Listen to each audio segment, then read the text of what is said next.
What's up, guys, and welcome back to the Tim's Sports Talk. And today we have another scouting video. We're going to go through and look at some prospects that we are interested in. Right?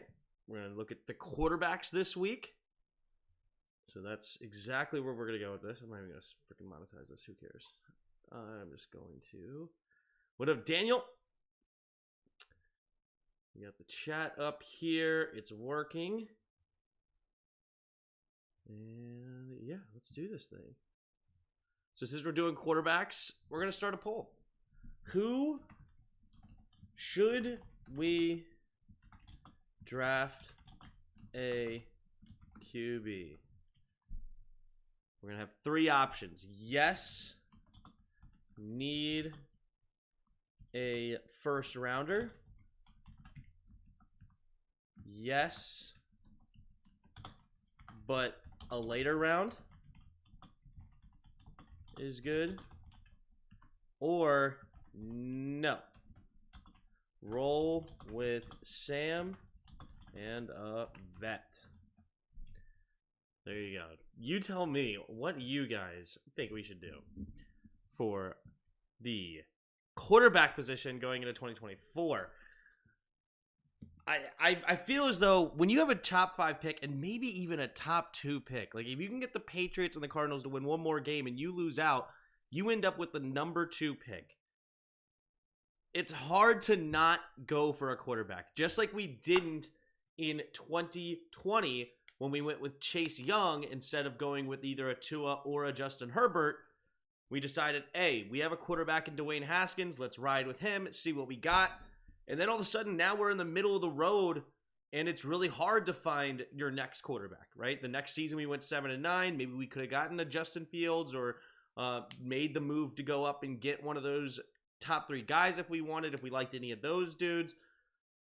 I mean, it's interesting of what we could have done if we tanked, right? But we couldn't have done those because we stuck with our guys, tried to build the roster, win as many games as possible. And all of a sudden now it took a few years until we have another opportunity, which is now to potentially get one of those top guys. So I don't know, dudes. I kind of like the idea of going to get a dude. That's it's hard for me to not, especially when I'm looking at a Caleb Williams and you're looking at a team that may not draft a dude. I mean, they may not draft a quarterback, and you could and they're the only team above you, and you get the pick of the litter on the quarterbacks. It's hard for me to not do that, but we're gonna figure it out. We're gonna figure it out for sure. Sam needs another year with a line. Fair enough. What's up, Egonmod? Allison says Cunningham or Hallaby would either draft a QB or trade down. Haskins always sucked. You know, we say that obviously hindsight 2020. I did see some potential to the end of that year. He had a really good games against the Eagles and the Giants. It was some interesting potential. I hated the draft pick, but you know, once you made the pick, it's kind of like, all right, what are you doing? You know, no need to tank, but you need data on your players, especially your UDFAs. Yeah, I mean, talent evaluation's obviously big, obviously for sure. All right, we're going Caleb Williams to start this thing off. So I watched Caleb Williams last year for the first time. It was against Washington, right? Maybe actually I watched him earlier than that, but I really was curious to watch him against Washington. And he had a really good day, 27 to 35, 312 yards, 3 touchdowns. But actually, Dorian Thompson-Robinson stole the show in this game. No, wait, sorry, it was actually UCLA. Yeah, I watched the Washington one. That was the Penix Jr. But I also was very curious about the UCLA game. That's the one. And it was Dorian Thompson-Robinson, if I remember correctly. This is 2023, 2022. Here we go. And yeah, this game where he had 32 for 43, 470 yards, 2 touchdowns, and a pick. Won the game into 48-45. Dorian Thompson-Robinson was balling in this game. Oh, that's crazy. Maybe I didn't finish watching this game. I thought UCLA won for some reason. I guess Dorian Thompson-Robinson lost at the end of the day because Dorian Thompson-Robinson was absolutely killing it, right? But let me go back to Caleb Williams. So we're looking at a dude that had 3,633 yards this season, 30 touchdowns, 5 interceptions, had an 82 QBR. Looking at the stats here for the rest, he had a 68% completion percentage. Let's see, he was sacked 33 times, so about 3 times a game. Seems a little high, but it's okay. But 68 completion percentage is not bad at all. He's come down, though, statistically. He doesn't have Jordan Addison anymore. Addison was a big part of the offense last year. First-round pick, obviously been killing it over there in Minnesota when he gets his opportunities. The year before that, 4,500 yards, 42 touchdowns, 5 picks. But still, protecting the football at a pretty darn good rate. Pretty darn good rate. Only 5 turnovers here. Then rushing the ball, you're not going to get a ton of rushing with him, but he has gotten a lot of touchdowns. 21 touchdowns in the last 2 seasons at USC. He came from Oklahoma, where, again, he only had 21 touchdowns, but 4 interceptions. I love that. 93 touchdowns and 14 picks is big, right? That's a lot of scoring with not turning it over. I think this guy is something special. I really do. But I wanted to watch this year because the thing is, though, his stats do dramatically change against top opponents, right? You see here against Notre Dame, 23 for 37, 199 yards, a touchdown, and 3 picks. Not good at all. Against Utah, 24 for 34, 256 yards, no touchdowns, no picks either. Against Washington, he had a really good day, 27 for 35, 312 yards, 3 touchdowns. Oregon, 19 for 34, 291 yards, only 1 touchdown. He's not really lighting up these ranked opponents, right? He kind of builds it up against these really poor teams. You can see 4 touchdowns, no picks against San Jose. See, I don't even know who this is based on the thing. That's how little this team is. 5 touchdowns, no picks against Nevada. 3 for 0 against Stanford. 3 for 0 against Arizona State. Colorado lit up for 6 for 1. That has been something that's a concern for Caleb Williams. Against the big teams, he struggles. So I wanted to see USC offense versus Notre Dame. And I'm curious what happened in this game. I didn't watch it, but this is definitely one that I wanted to go to immediately to see how he plays here. But anyway, what's up, everybody? How's it hanging? What's up, Justin? What up, Titus? What up, Redskins Man 10? The Wizards and Capitals are moving out of D.C. and into Northern Virginia. Is that true? Interesting. I wonder why they have a really nice spot down there in downtown D.C. That's interesting. I don't know. I don't really like that move. Me as a Cards fan, get Marvin Harrison Jr. to pair up with Kyler Murray. Interesting. We need to trade back, says DT Dadon. It's going to take you guys to trade the 4th and 2 round picks to move up to the number 1 overall. If we stay at 4, right? If we lose out and Arizona and New England win 1 game, we're up to 2. That's massive. Do you think the first 3 picks are a lock, assuming nobody trades up? I don't. We're going to look more into Drake Maye, but I wasn't super impressed with him to think that he needs to be a top 5 pick. If you got a guy that is somebody that you're really confident in, you know, and who's the team that's going after the quarterback in the top 5 right now? Maybe the Giants, but they just won, so they're not in the top 5 right now. You have, the Patriots definitely want a quarterback. Does Arizona? Does Chicago? I don't know. It's interesting. He had a crap show against the Notre Dame. Notre Dame got a lot of pressure on him and threw some bad picks. He's not good in the pocket under pressure. So, yeah, this is exactly what stuff I wanted to see. And I know Notre Dame had a fantastic defense this year. Play action. Nope, just hand off. So we're going to watch into this. Yeah, the Patriots are like the one team in the top 5. Did you hear the Patriots are moving on from Belichick after the season? I did not hear that. I'm not surprised, but as a UNC fan, the idea that Hal and May could both develop into NFL starters one day is exciting. Good.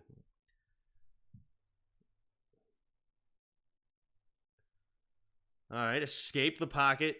Wait, what? How are you not going to finish the play? That's weird. But this is stuff that he can do. He can definitely escape the pocket when they do send pressure.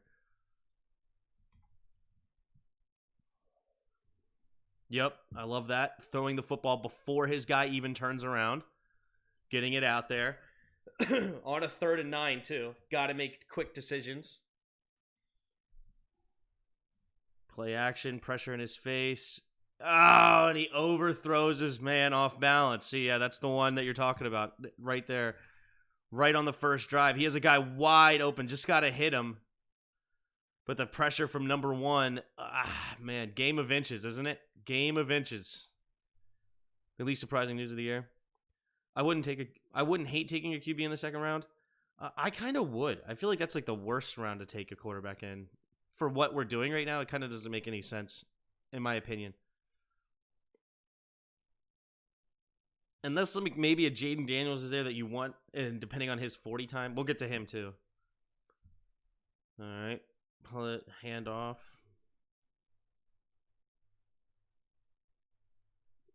Man, it's kind of throwing up very awkwardly off his feet.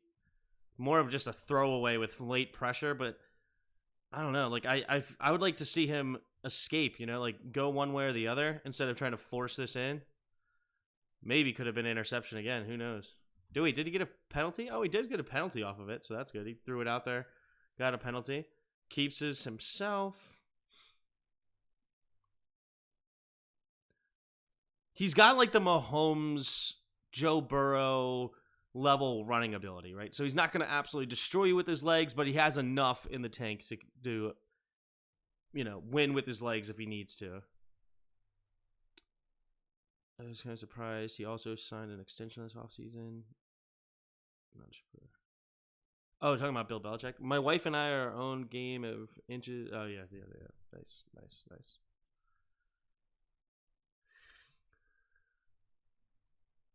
Keeps his eyes downfield, floats it out there to the right.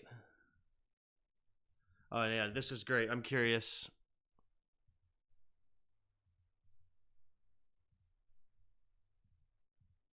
Yeah, there's really not much open at all. Maybe you'd like to see him just take off. See, this is something that he needs to recognize. Right here, he needs to recognize man-to-man and just take off and run for a first down himself. Right? I don't mind keeping your eyes downfield. That's good. And I don't mind him thinking throw first as a quarterback. But you see a blitz. You see open grass. These guys are in man-to-man. No safety help over top. This is a lack of recognition here by Caleb where he could have just taken off and maybe number 8 gets out there. But look at where number 8's coming from. Like if he just absolutely takes off here and beats him to the edge or maybe cuts back, who knows? But it's really just between him. There's a safety over here I almost didn't notice with the blurry vision. But still, sorry. So there is one safety, but it's still man-to-man defense. Everybody focusing in on their dude. A lot of green grass. Try to run for the first down. He does complete it, but it's only a 3rd and 8 or 3-yard gain on 3rd and 8. All right.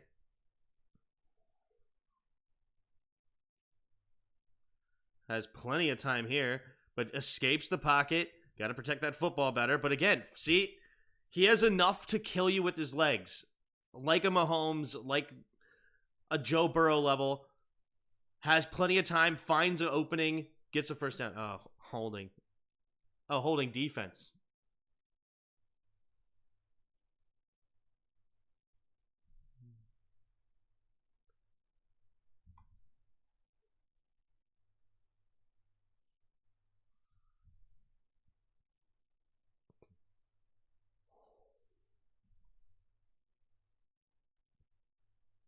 Going through his progression. I like it.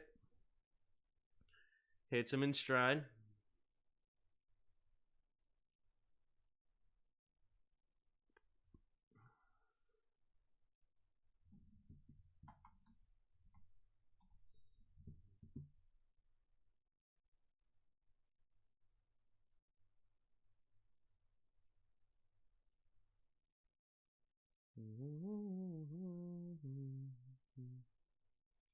Oof.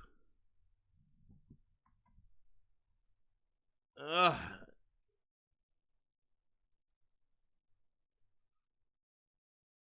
Gives his receiver a chance. It's still a little high for a back shoulder. You'd like to see that a little bit lower.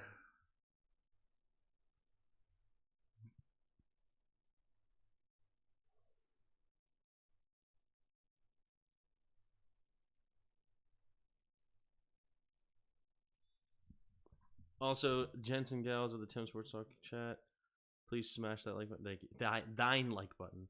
Bill Belichick is an amazing coach, but is not a good drafter. True. Belichick is an average coach at best. He rode Brady's coattails for the 2 decades. It's becoming more unclear as his team gets worse by the year. I mean, I understand that, and obviously Brady is fantastic, but I think Bill Belichick still deserves a lot of credit because even when Brady was there and they had a really good team around everything, they had a 14-6 record without Tom Brady.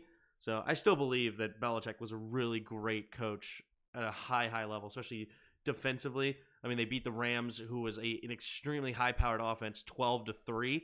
So Brady didn't really do much in that game, and yet they still found a way to win defensively. But yeah, I agree. Drafting is something that he's struggled with mightily.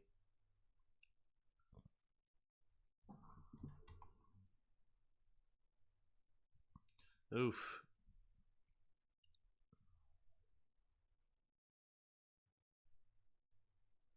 He doesn't really lead him into a good spot. Don't really like the play call, but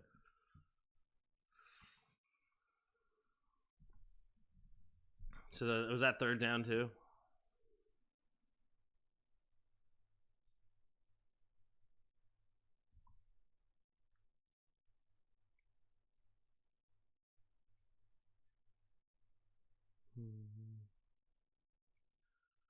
Handoff up the middle.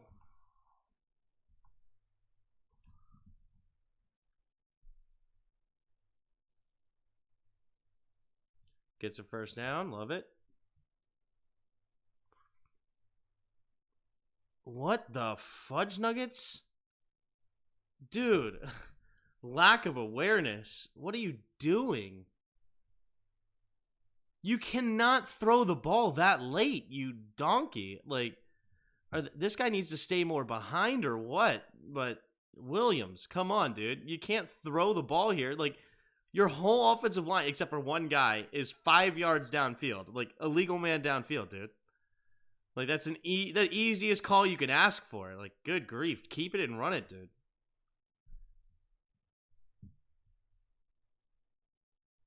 Wait, did they not call it? Let's start at 45. Wait, why is... Was there offsetting penalties? Why do they have the next play 1st and 10 from the 45 again? It's weird.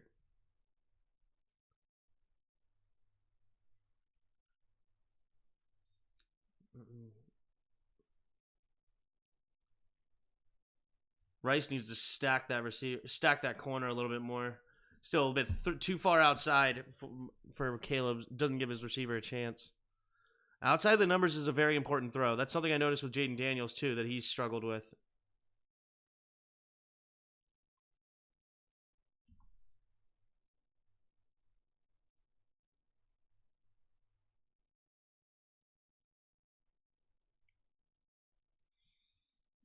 Mm-hmm. Dude.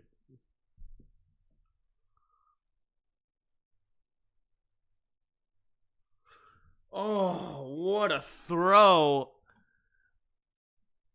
Understanding pressure's coming right there, and yet, he gives his receiver a chance. Make that catch, buddy.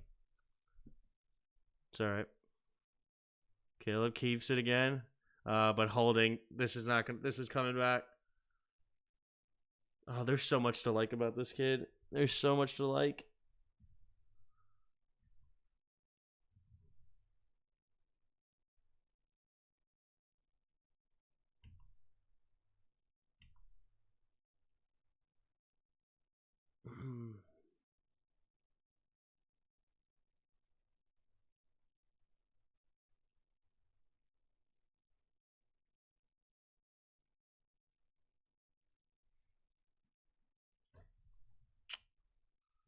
Yeah, they just let a dude wide open in the... Oh, golly. Apologize for hitting him in the chest, Caleb.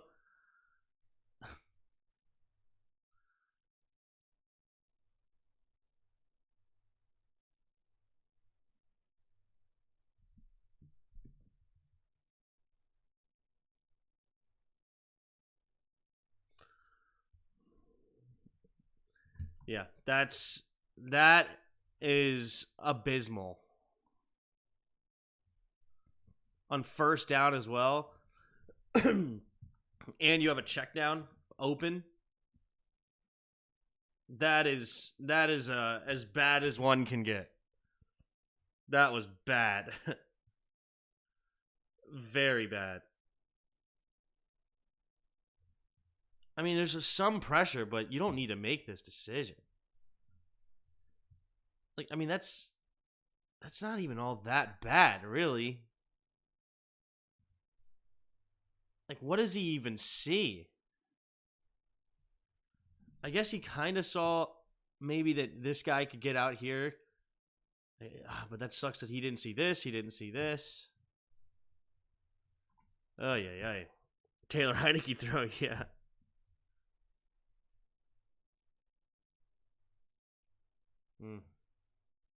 Really good coverage.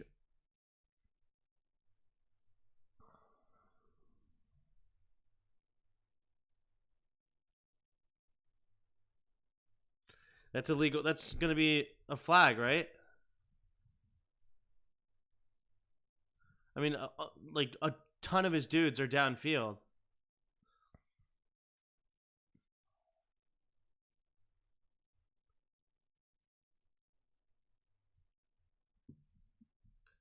All right, well, good news is all 3 interceptions come in the first half. So I guess he made some adjustments maybe, or did they just start dropping the interceptions eventually? It's a really good play here. Come off your guy, make a play. Really good coverage. But we've already seen all 3 picks. Quick little slant route.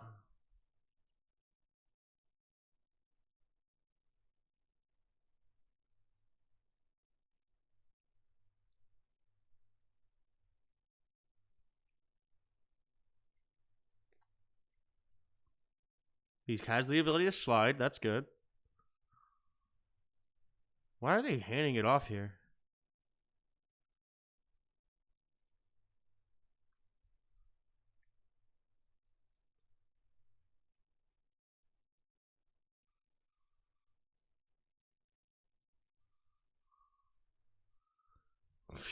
Somehow he gets that ball out of bounds. That's dangerous, but he does his job. Gets it out of bounds.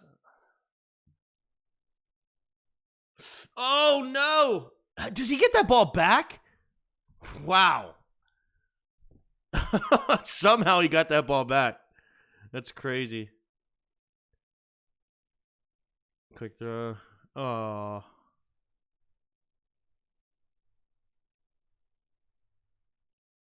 Now they're just going to quick game.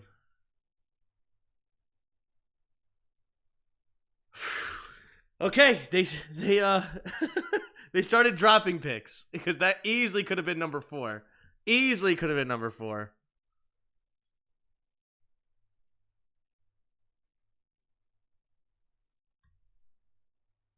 Yeah, pick play.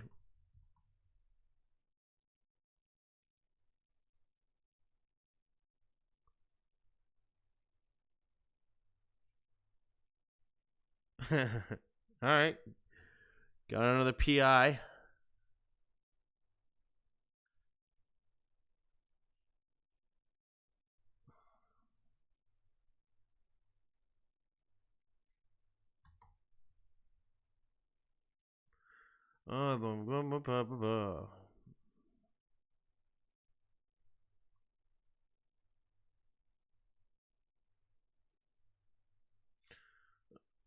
Nobody's open or what? Oh my gosh, the ref trips up his dude. Look at this. The the ref's tripping up his guy.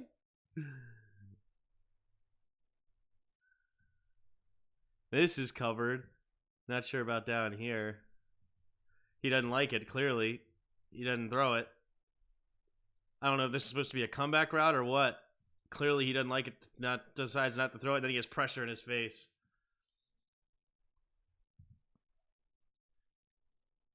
There's no real... Nice throw. Gets a first down on 2nd and 22. And then he makes a dude miss like that.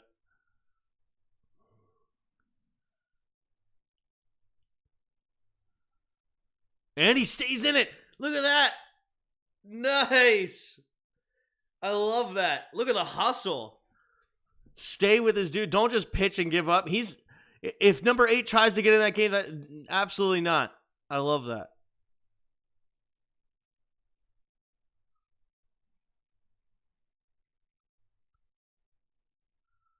That's a really good throw, too. There's so much to love about this kid. He definitely made some mistakes. Oh, could have been pick number 5. Can the ref throw a flag on himself? Clearly PI on him, right? He's also sacked a lot, yeah. He'll also be sacked a lot, true. Mahomes threw 15 and 10 interceptions respectively in the last 2 years of college. I mean, when your defense is as bad as USC's, you're being it to press a lot. So if he comes to Washington, he'll be pressing a lot, true.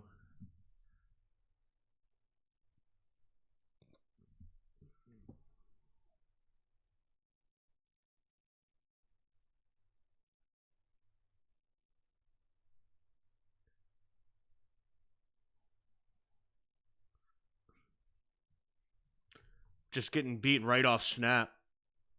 Just nowhere to go. Just again. How does it seem like the... Oh my gosh. Oh my lord. Who's number 99? Oh, who's number 99? Oh my goodness.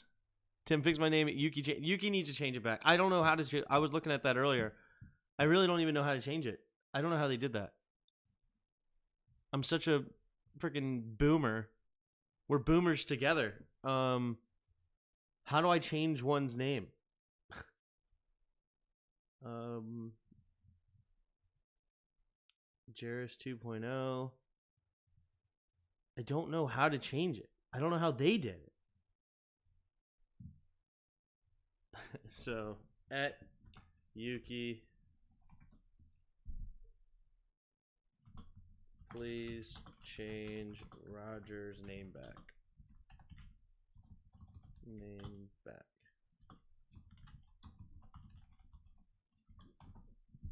I don't know how they did that. I really don't.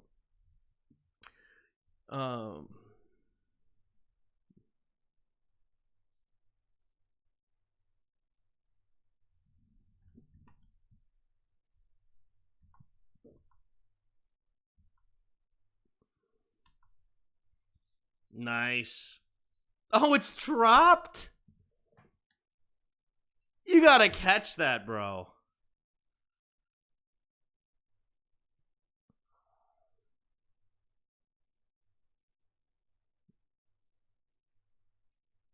Nice.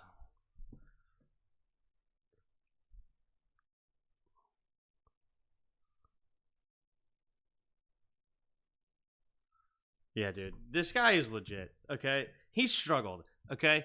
And we're going to move on to the next dude. There's definitely points in his game that he's a dude that wants to make plays. He's a guy that wants to extend things. He wants to try to fit into windows. And that's going to cause turnovers. And if we look at Patrick Mahomes' stats, right? Patrick Mahomes' stats. He's got 11 picks this year. He had 12, 13. Right? Like, he also turns the ball over. Back in 2020, 6 and 5. That's really, really good. 12. But, once he lost Tyreek Hill and things got a little bit tighter and harder, he threw some more picks. He had 12 in his first season starting. Not a whole lot of picks, but still, it's almost a pick a game that you're looking at for Patrick Mahomes. The crazy thing is that even with those try to force it plays. He only had 5 interceptions all year. 3 of them came in this game, right? Not Rodgers has 2.0 lately. Please change his name back. But anyway, it's funny, but we got to change it back. All right. Like, that's interesting to me. Very interesting. I love this kid in a lot. I know the ego scares me. The ego scares me. It does. He is not a dude like Patrick Mahomes who's very competitive, but he also is humble enough and a really good teammate and a really good dude in a lot of ways. I know he's under fire right now for what happened, but dude, he's been in the league 6-7 years. Like, it's and been nothing but great. Yeah, I just find it very hard if we end up with pick number 2 not to go up and get this dude. Like, he is franchise changing. And this is his worst game, and we're watching him make plays with his legs and contorted arm, fitting it into windows. Like, I feel this way after watching his worst performance. Like, I'm sure if I go to his other performances, all it is just like drooling over the dude. And if we end up with pick number 2, I just feel as though we have to. Tim, you don't want him. He's rat poison. I understand that with the ego stuff and the dad. But if we hire a head coach that he may respect. Dude, what if we went and got Brian Flores as head coach, and then you have Caleb Williams? Couple of dudes with big egos, but a couple of dudes super talented. When we draft Caleb, he gets sacked 50 times. Everybody will be like, oh, he's just a rookie. It's growing pains. But when Sam gets sacked 50 times, everyone's like, bench him, bum, career backup. This is not about Sam. I actually don't mind Sam at all. I really don't. Like, if we stuck with Sam, I'm not mad about it. But this is going from, you know, in my opinion, this is going from like a Jared Goff. Not that they're the same players, but just the levels, like, of potential. We're going from like a Jared Goff level dude to Pat Mahomes. Right? Brian Flores hated Tua for his ego. I think he just hated Tua because he thought he sucked. Because he did suck in the beginning.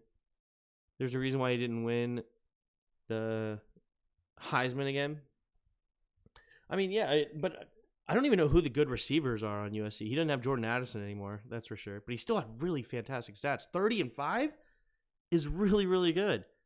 Gerard Mayo is good from the Patriots. Hopefully he gets a shot somewhere. I would love to hire him as our defensive coordinator. Like, I know you talked about him before, but I think that would be a really interesting defensive coordinator hire if you hire an offensive coach. I don't know what kind of personality Bobby Slowick has. I don't think Ben Johnson would have the personality. He reminds me a little bit of personality of Jay Gruden. I don't know, and I'm totally going just off looks. I've actually never listened to him talk, so don't take that with a grain of salt with Ben Johnson. But to me, I don't know. Just looking at him, I don't know.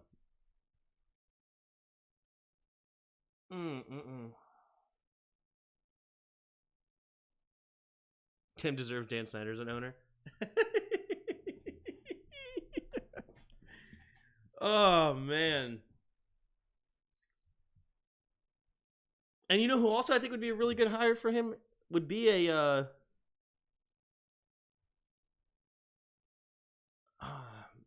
Mike Tomlin. But I don't know, dudes. He does have some DC privileges. Drake Maye seems cool. The Ravens linebacker coach has done a great job with the young linebackers there. Also, the Bills linebacker coach is interesting.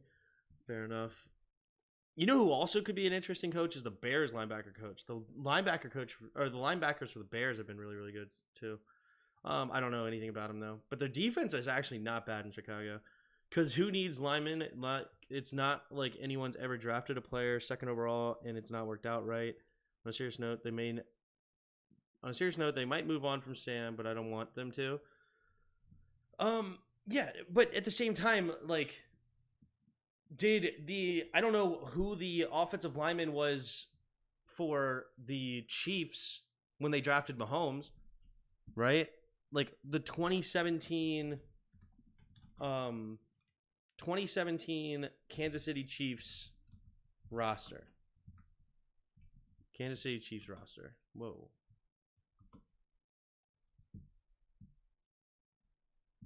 Like, who was the left tackle here? Oh, they had Eric Fisher.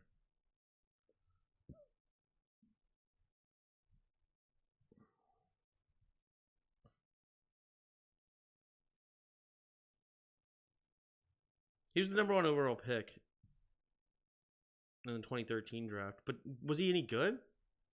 Or what? I'm forgetting. Was Eric Fisher actually, like, good? Is that what? Are they, like, they didn't sign him. 69.1. The year before that, 77.3. 71.8. 2018, 73.4. So, okay. But not, like, top notch. Probably better than Leno, though. As DC, I'm saying.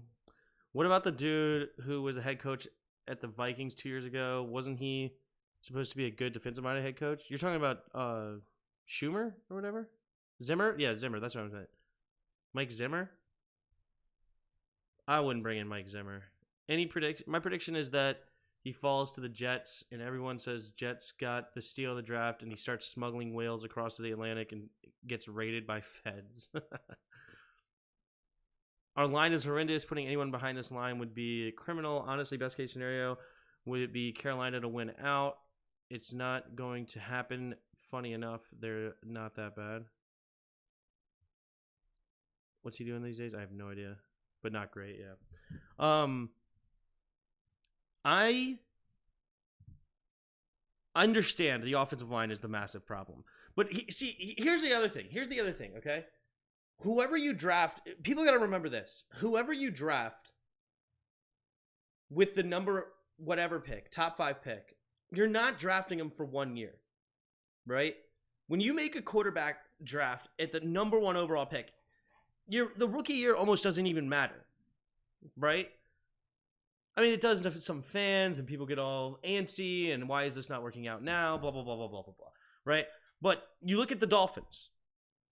They drafted a top 5 QB, or number 6 or whatever QB, took a couple years. Now their offense is off to the races, especially with Tyreek Hill. They made some other adjustments with Waddle and try to build that offensive line.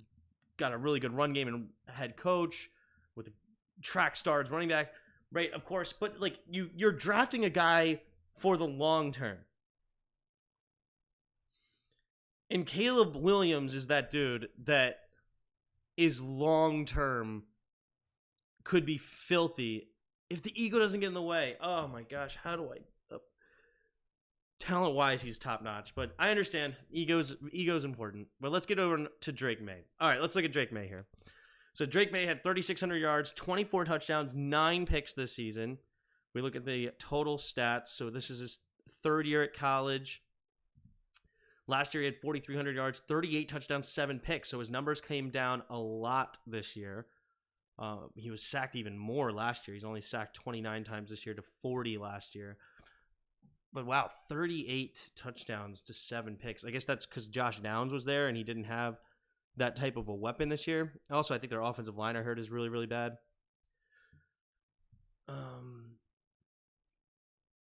But yeah, 24-9 is nothing to really write home about. 38-7 though is really good. It's not bad at all. Let's see, 66% completion percentage, 63 this year. Little low. Rushing, he had 9 more touchdowns on the ground, 449 yards rushing. So he definitely had the ability to move, especially being sacked so many times. Sack yards go against your rushing yards, so that's something to definitely keep in mind. But yeah, I'm curious. Let's see. Let's look at his game logs. So he had 28 for 30. Sorry, 28 for 43, 342 yards, a touchdown and a pick against the rival Duke. Against Clemson, he went 16 for 36, 209, a touchdown and a pick. Against NC State, a ranked opponent, 22 for 38, 254, 2 touchdowns and 2 picks. Yeah, sliced up Campbell Fighting Camels. Never heard of them in my life. Against Miami, though, he had a big day. Miami was ranked at the time.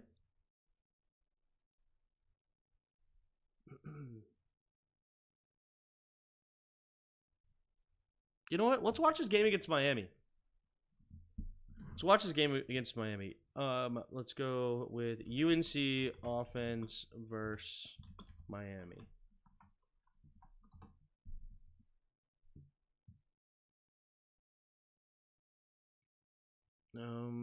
So does that mean Forbes needs some time? Forbes can get all the time he needs. I have no doubt that he's gonna suck. I mean, is your take is your take it's only he's not gonna be good just because he went to Alabama? Like, is that the only take? Like, did you watch him at all, or is it just Alabama, that means he sucks? Is that the idea? But I don't know. My Wolfpack beat the crap out of him. Let's watch that game instead. I'm curious about this Miami game. I'm definitely curious. Because I don't really have...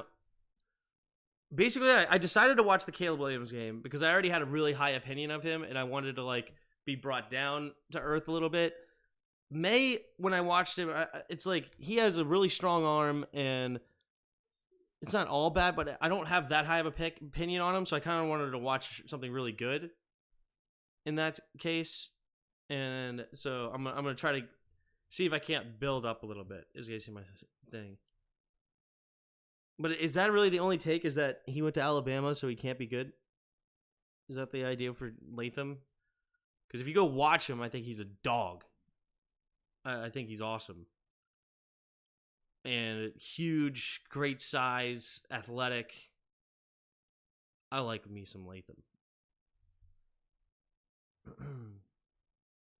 We wasted 4 years with Ron drafting poorly and coaching poorly. Vic's coaching isn't enough.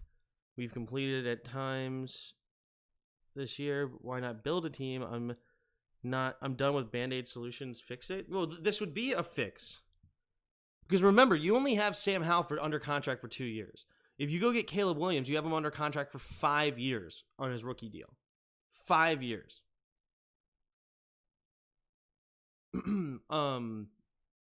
Like, I just,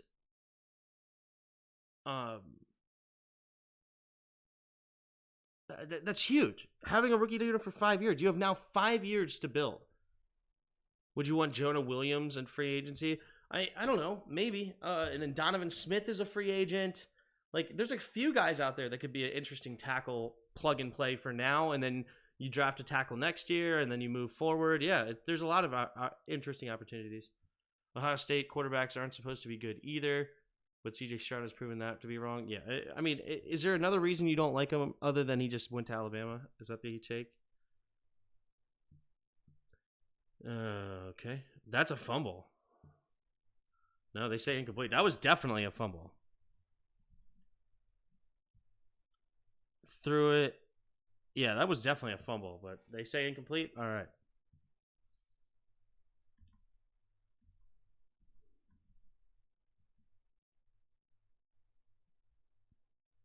Nice move. Like it, like it, like it. And good throwaway. Smart. Live to fight another down. Jeez. That should have been pick number 10. He just threw it to 2 defenders.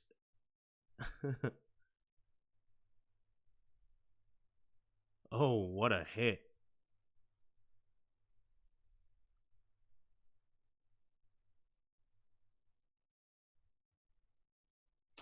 We saw that play from Sam Howell, huh?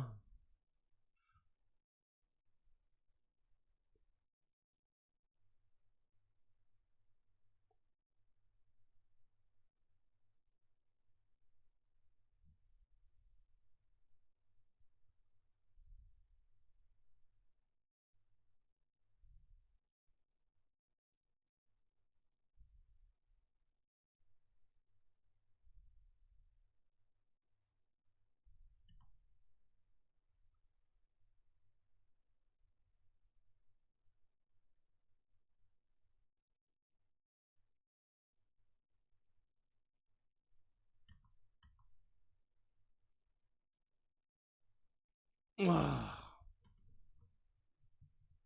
man. A little bit too far. NFL tight end would probably get there.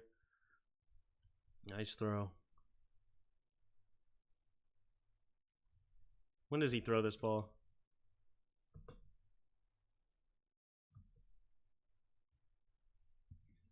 Not bad. Throws it just as right there is when he throws it.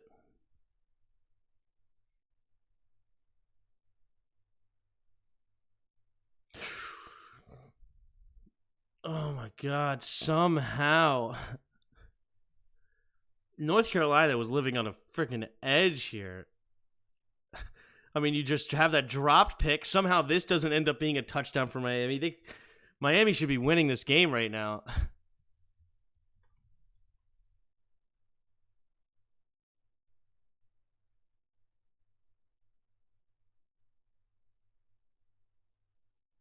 It's a good window. Good window. Pressure. Escapes it. Oh, no. Keep your eyes downfield, young man. His eyes came straight downfield. You see that? He just came straight down. He is not looking at all. Switched arms and everything.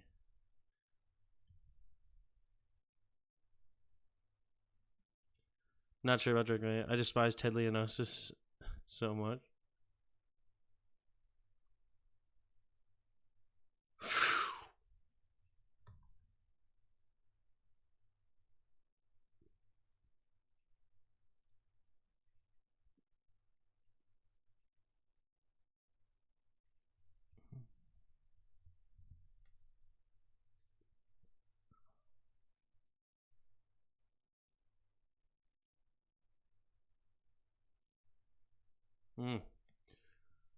Not good.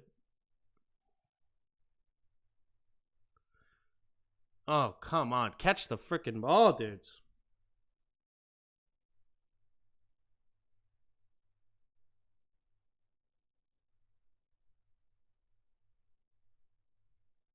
All the time in the world. Gets the first down.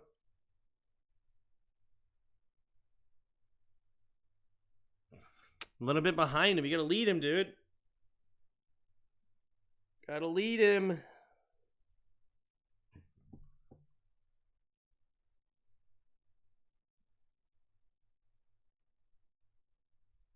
Hit him right in the head. Hits him right in the head.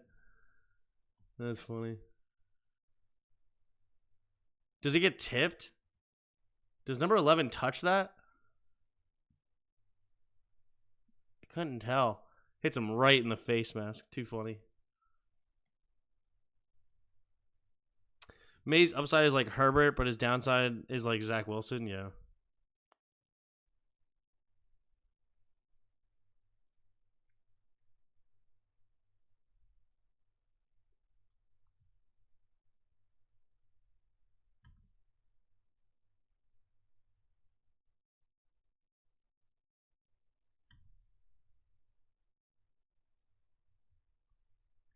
Excuse me.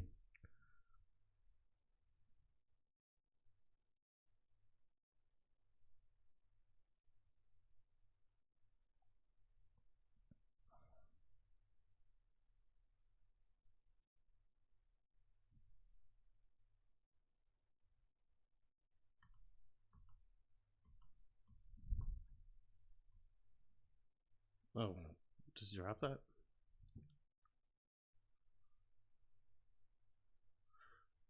What is his receiver doing, dude? His receiver's not looking for it at all.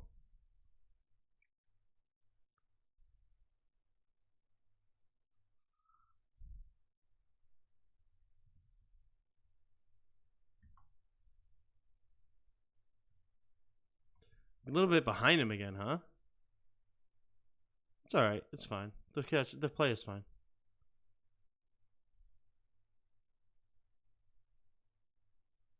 Flag. Going deep. Wow. It's a nice throw. He has one of those arms that the ball just keeps going, and the defender mistimed it. He thought it was going to stop eventually, but no, it just keeps going. Strong arm. Strong arm. Misjudged there by the corner.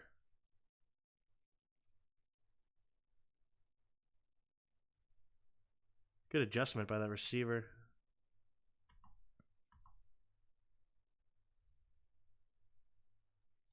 Oh. Is there a safety over the top or something? 1, 2, 3, 4, 5, 6, 7, 8, 9, 10. Yeah, there must be a safety over the top. Okay. That we can't see on the screen somewhere. 4, 5, 6, 7, 8, 9, 10. Okay. Because I thought he should just throw it to the. He should be throwing it right there for the tight end. But. Yeah, there's the safety. And he's cheating that way. Still probably would have just thrown it to the tight end, though. He probably wouldn't have got there. Oh, golly. He's thrown a lot behind people on those slants.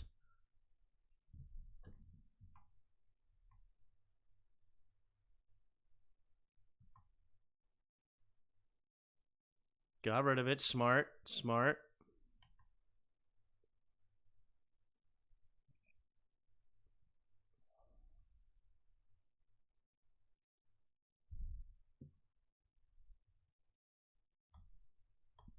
Man, he gave him really good protection here.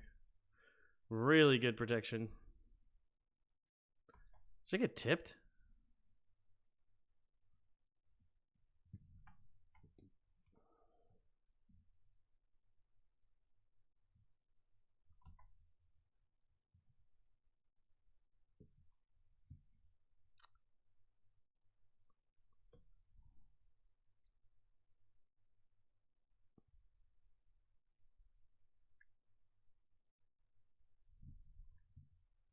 That was a good throw, though.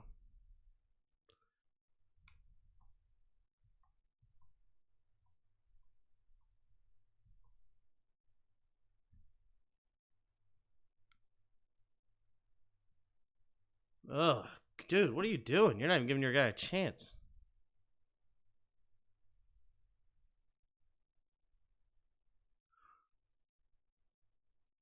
Wow.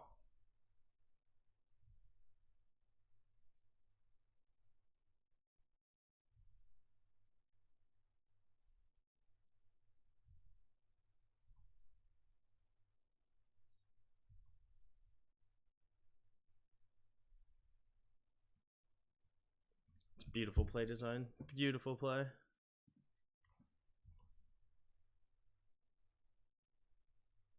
I love that play. Wait, does the offensive line get off? He's he's close enough. Right around a yard when the ball's let out.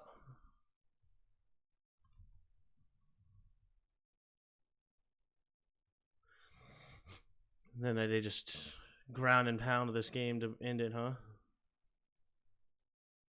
Oh, is this one of his touchdowns? No, okay. I think he gets one more touchdown.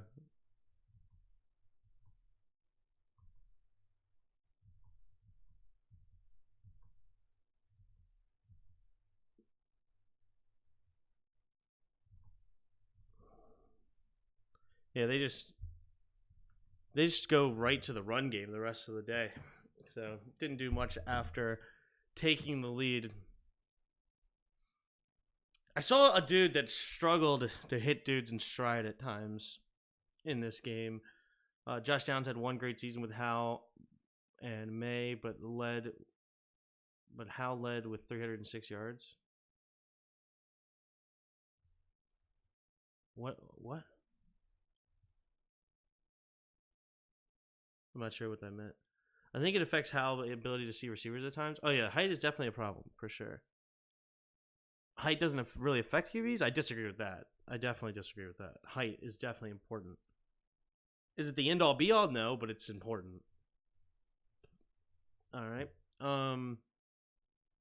So the one with Downs, the year before, he had 4,300 yards, 38 touchdowns, 7 picks. If we go to Sam Howell, college stats, I don't think he had nearly that much.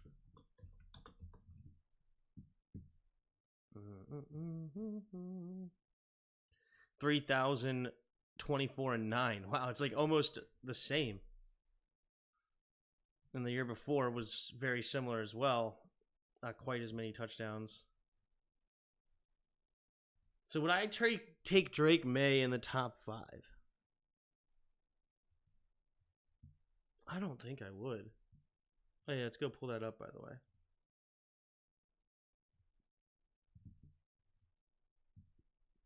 I just insert row. I mean, the number one guy in this draft is Caleb Williams. If you're looking at a talent, it's Caleb Williams.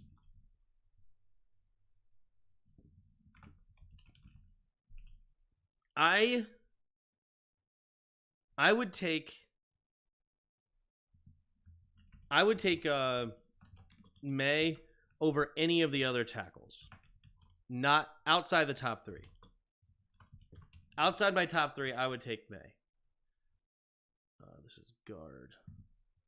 Let's rename to guard.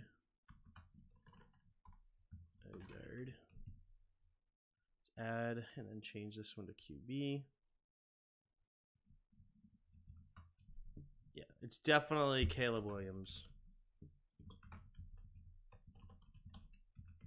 And it's definitely, and then Drake Maye. That's the only 2 we looked at so far. But yeah, as far as a big board is concerned, I don't think I can take this dude top 5. I really don't.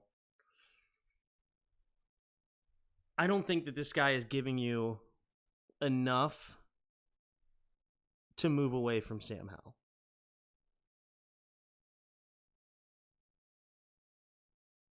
I really don't think so.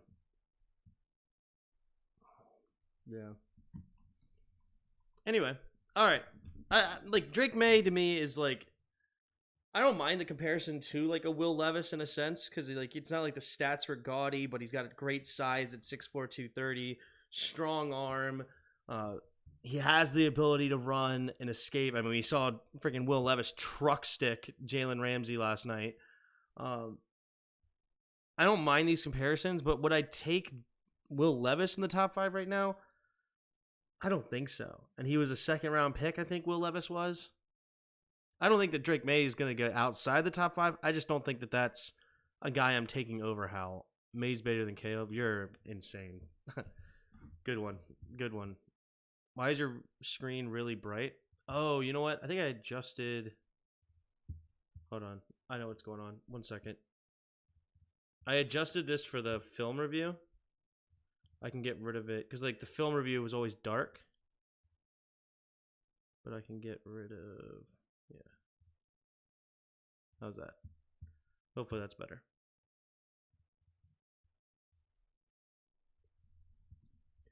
Maye's better than Caleb. That's insane. That is nuts. There's like, I don't understand on what planet you're watching and you think Drake Maye is better. That is ridiculous in every sense of the word. All right, let's go with Jayden Daniels next. Jayden Daniels, the Heisman Trophy winner.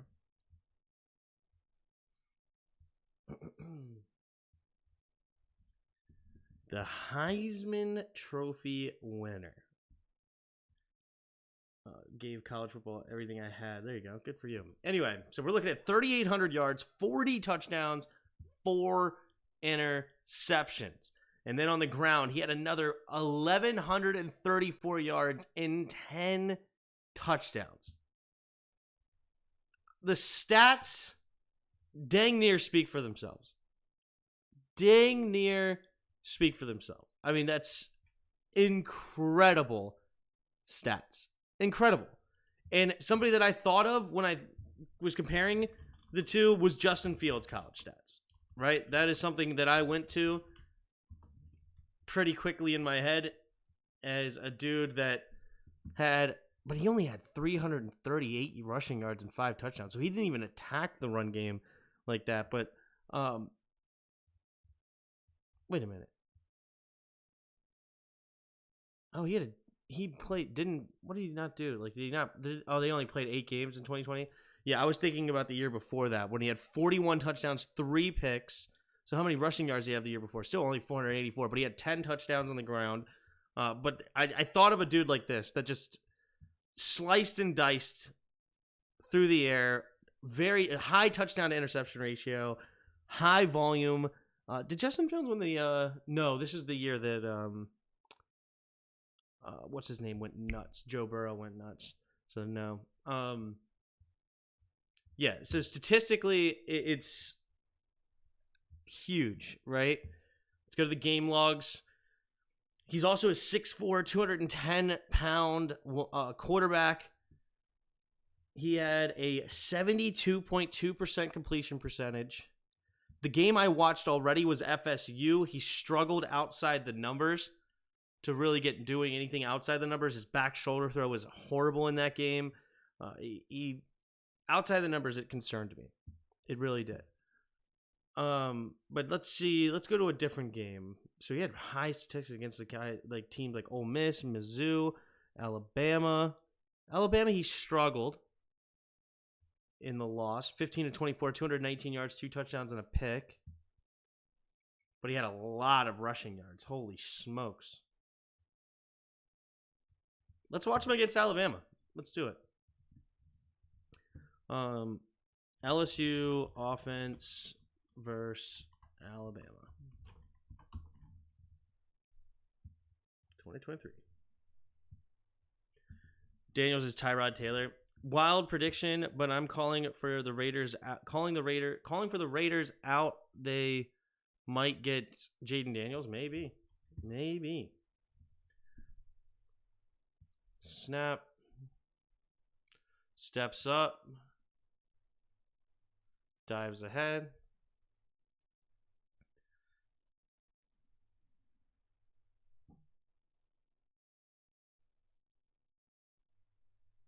Ugh.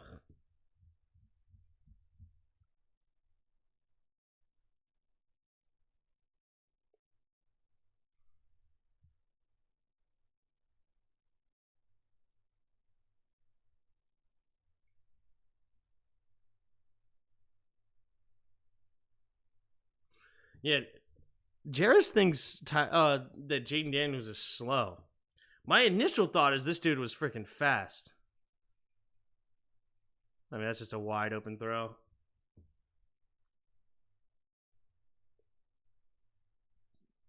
Yeah.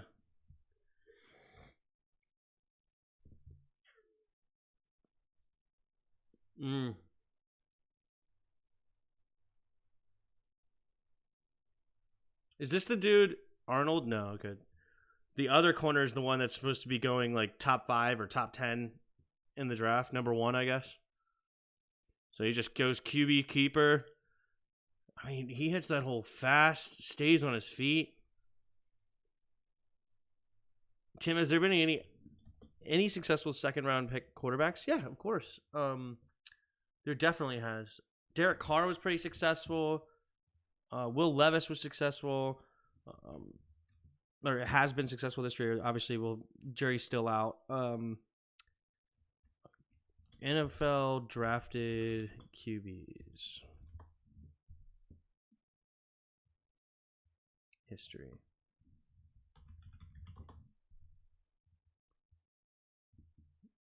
So yeah, Will Levis was the second rounder last year. Jalen Hurts, of course, right off the top of my head, I forgot. Let's see what other. Yeah, Jalen Hurts was in 2020.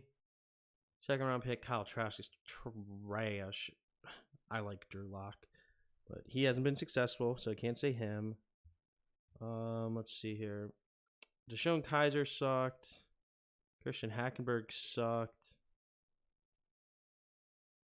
Derek Carr was good in 2014. Jimmy G's had some success, but I think he's trash. Geno Smith was a second round pick. Late bloomer there. Brock Osweiler. Andy Dalton, second round pick, success. Colin Kaepernick, You know, he had one great season. Then you got Jimmy Clausen, you got Pat White, Brian Bohm, Chad Henne, Kevin Kolb, John Beck, and Drew Stanton. None of those guys were any good. Kellen Clemens, Tavares Jackson had a year or two that he was really good at handing it off to Adrian Peterson.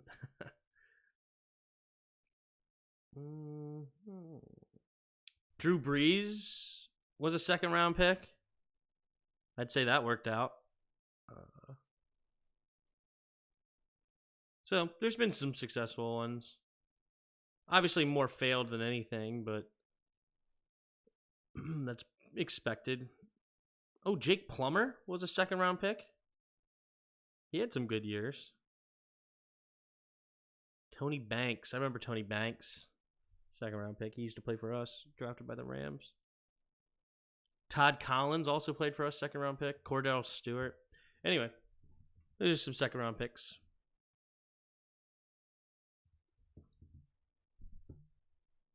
Malik Neighbors. That boy is good. Yeah, no kidding. Was Brett Favre a second round pick? I didn't know that. I didn't get that far. Dogged him going up on a Tuesday. Yep, that's what we've been doing. He hasn't gotten to Brett Favre yet. Yeah, I didn't get to Brett Favre. I exited out before I got to that point. But yeah, Brett Favre, fair enough. If he was a second round pick, I didn't realize that. But yeah, obviously, one of the greatest top 10 all time, probably.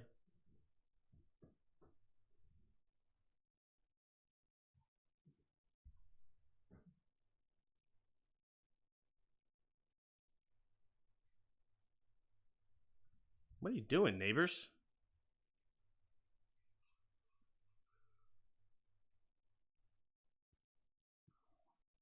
That was a weird attempt at the ball.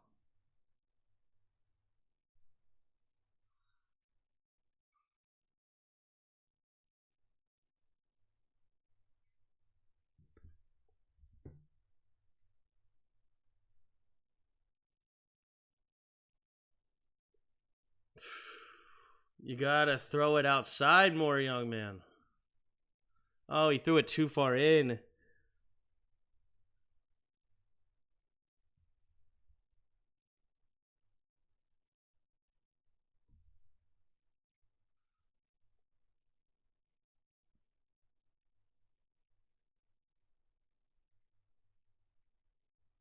Dude, this guy is not slow.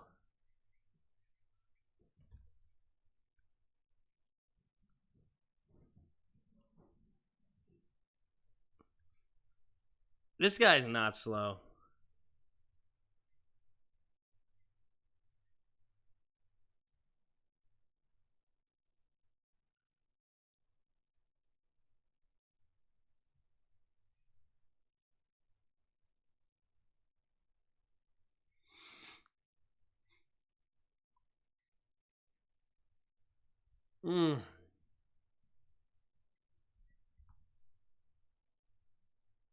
Oh, come on. You got to throw a better one than that. You could have led him for a much bigger play.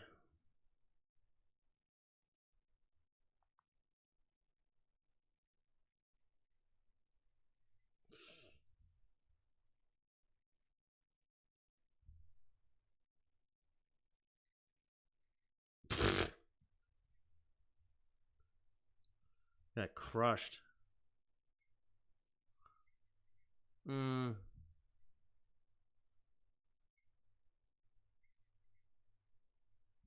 Yeah. If he looked at number 11 over here, but he's going this way. This is backside stuff that he didn't have time to look at.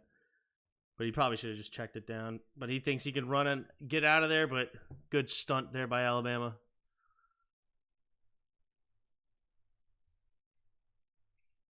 Ooh, dancing around.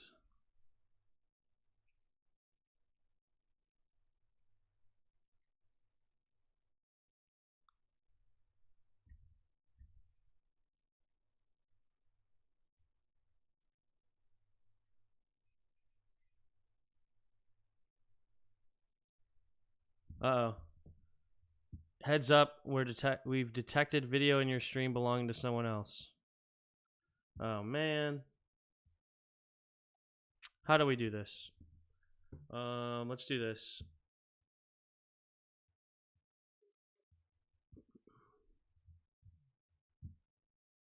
Let's do... Why is this not working? There we go.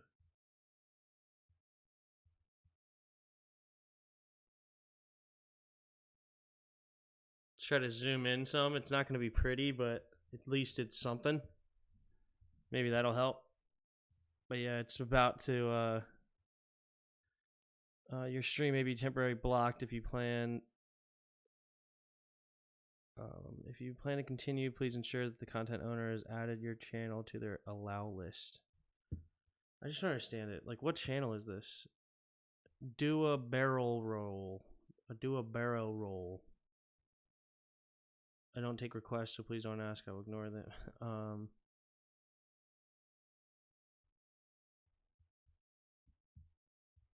I don't understand. Like, this is on YouTube. It's being shared. Yet, for some reason, it's giving me trouble. But hopefully it's okay. Hopefully it's all right. Hopefully you can see okay. All right. Anyway, we'll do the best we can with what we got.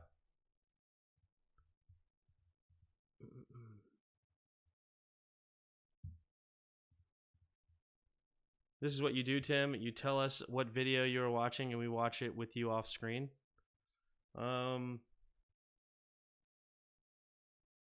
We could do that. I don't know. Let's see if they catch me for this. Let's see what they do.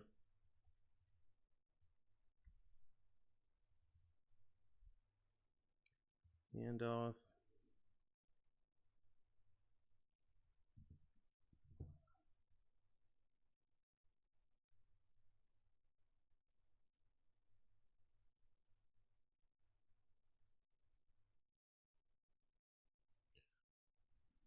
Throw.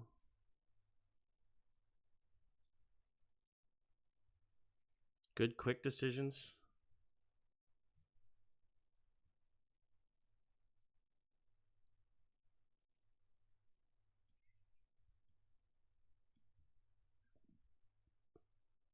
This guy is quick. I don't care what Jarris has to say. Dude, he has speed. He's got speed.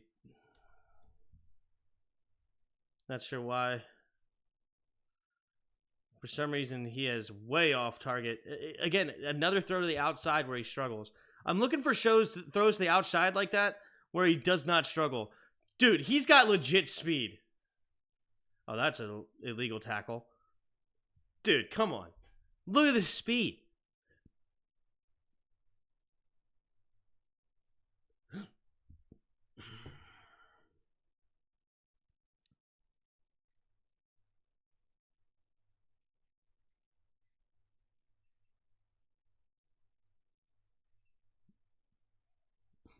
Yeah, this dude can move.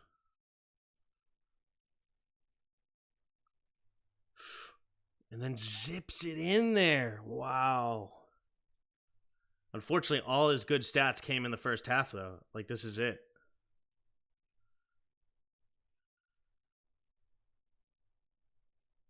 They literally just said, hope the second half is as good as the first one, but it does not. I think they only scored 7 points in the second half.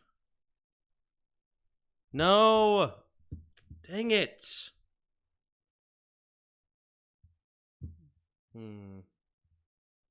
They're saying that it's been detected. It's been detected.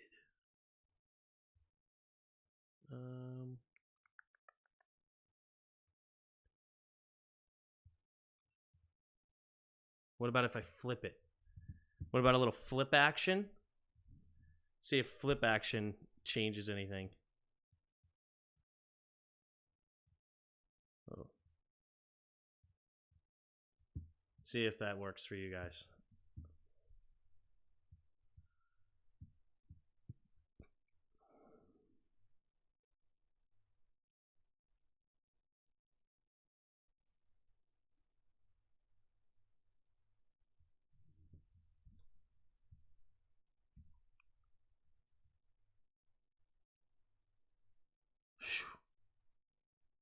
That was an outside, and he got hit.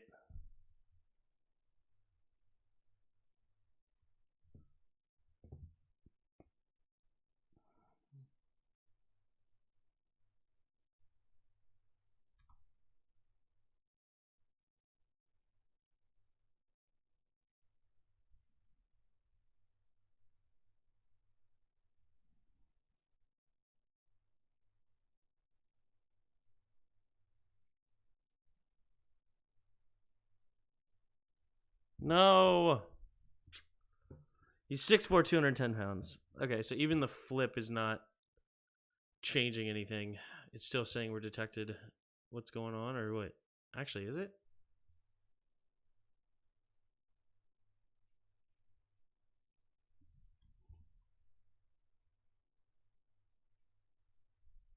That's a good outside throw. That's a dart.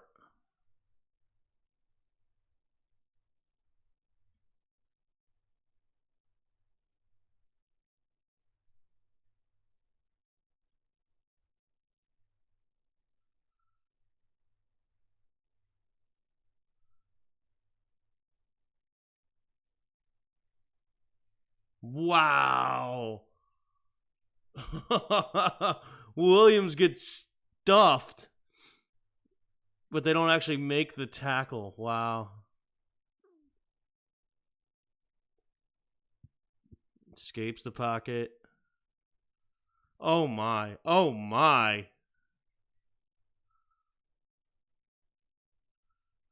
Yeah, screw your Tyrod Taylor take there, Jarris. He is not Tyrod Taylor. He's Justin Fields. What a catch.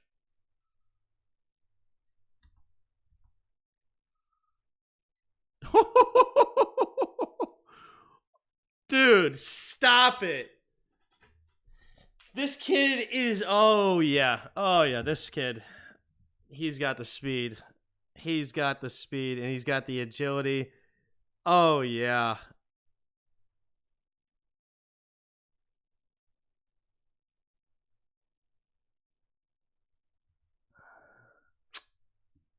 Catch the dang ball.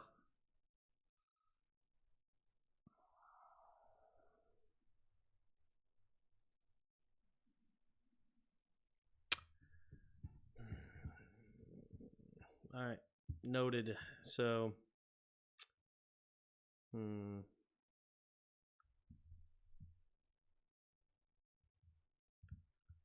All right. So they're saying that we detected streaming belonged to someone else. NFL could use another lefty. Yeah, he's not left-handed.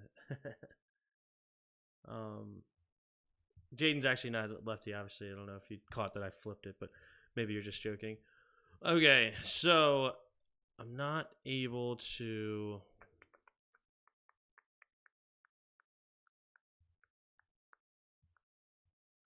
That sucks, because I'm not able to show it. Yeah, here's the flip. Let's flip that back. No.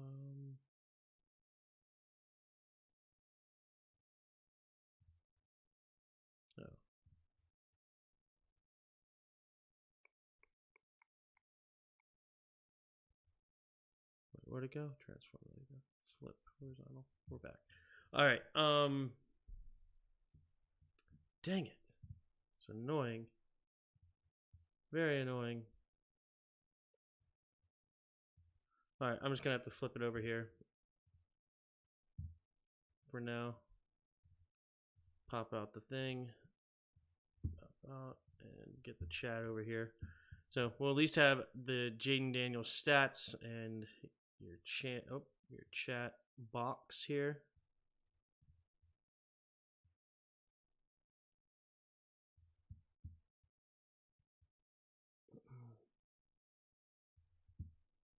Hopefully my face is not covering it up, maybe.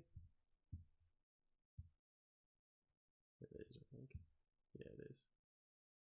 All right, we'll put me down here and call it good. So I have to watch it over on this side. But at least everything is JK, but no, it seems legit. He really does. Joe Alt in the first, Jayden Daniels in the second. I don't think Jayden Daniels is going to be there in the second. I don't. Do I draft Jayden Daniels early?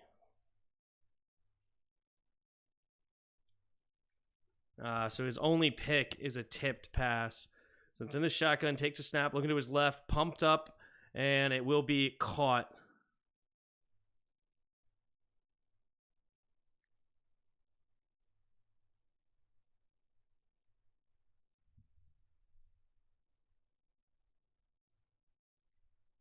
Oh, yeah, I could do that. Well, I'm going to do that in the next video. I'm going to do what Pig suggested, that I'm going to share in the chat the link to the video that I'm watching next time. Oh, wait. What happened? Oh, he gets hurt?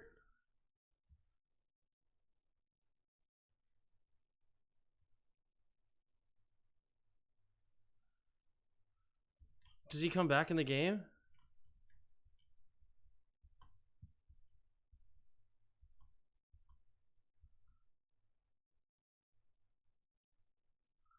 Oh, that sucks. So he gets hurt. Okay, well, that's good to know.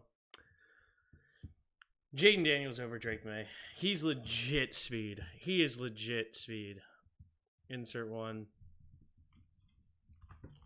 Jayden Daniels. Sorry, Jayden, not Jayden. Jalen. Jayden Daniels, number 2.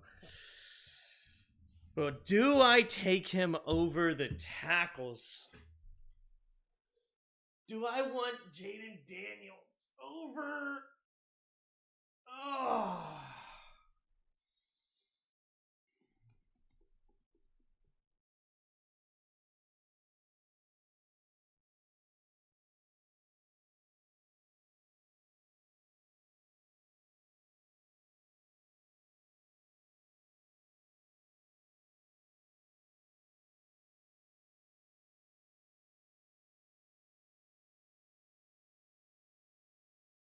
Give me Jayden Daniels. Give me Jayden.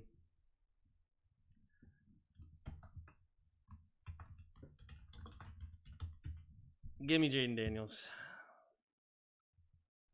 I'm cool with taking him. Jayden Daniels, number 2 on the big board.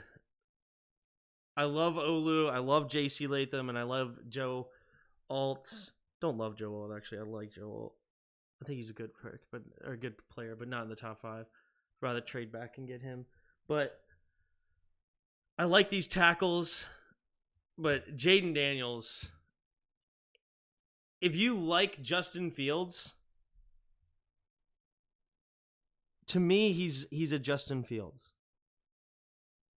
Which means that it's going to take some time, that he's going to have to learn to throw the ball better at the NFL level, make some NFL throws, especially outside the numbers. It's going to be a learning curve for him. But you have a dude that is absolutely able to just take over a game with his legs. He can do that. He can end up with 1,000-yard rushing season at the next level. He showed that at the college level in the SEC, but I think he could do that at the next level as well. He is able to get around the edge with his legs, but he can still throw. Like, he's not a dude that lacks the ability to throw. It's just going to be some things that he has to work on, right? He's got to work on outside the numbers. He's going to have to continue to grow as a passer, but he's got a strong arm. And 40 touchdowns, 4 picks. I mean, he's obviously got something going on with his ability to read the defense and go through his progressions. Jayden Daniels. Look, quarterback is the most important position in football. It's the most important position in football. And I like Justin Fields. Right? I do. And they're building the offense around him a little bit. They're going forward. They're actually coming late to try to make the playoffs. Now that Fields is healthy.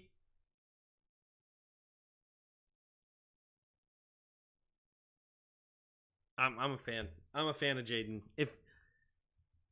I know the importance of a tackle. I understand that, but should we trade back for more capital? I would love that, but I also wouldn't mind taking Jayden Daniels. The height, The size, the speed, the arm talent.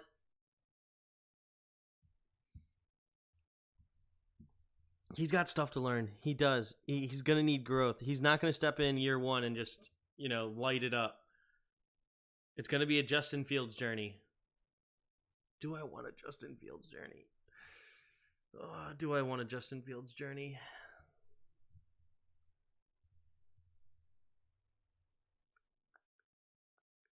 If you build it right, it could be also a Lamar Jackson journey. Oh, man.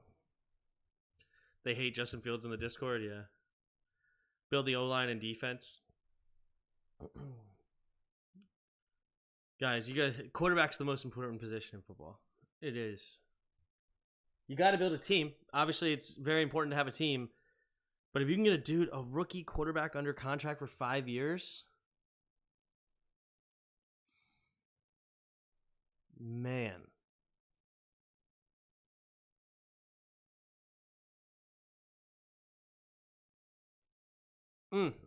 Okay.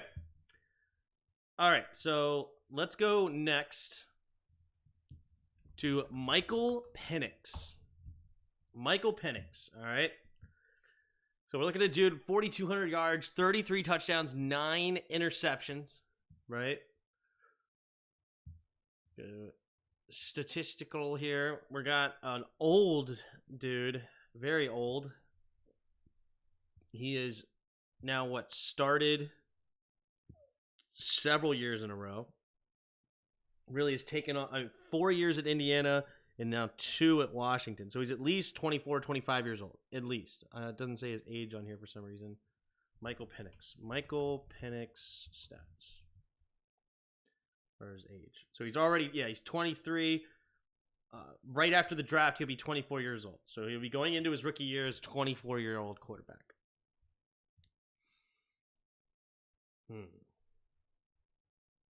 He does remind me a lot of Fields Young. Let's go to the game logs this year. So obviously, the two biggest things is that he had beat arguably a top 4 team in the nation in Oregon twice, right? By 3 points each time, 36-33 and 34-31, right? The first time he had a much better day, 22 for 37, 302 yards, 4 touchdowns, and a pick.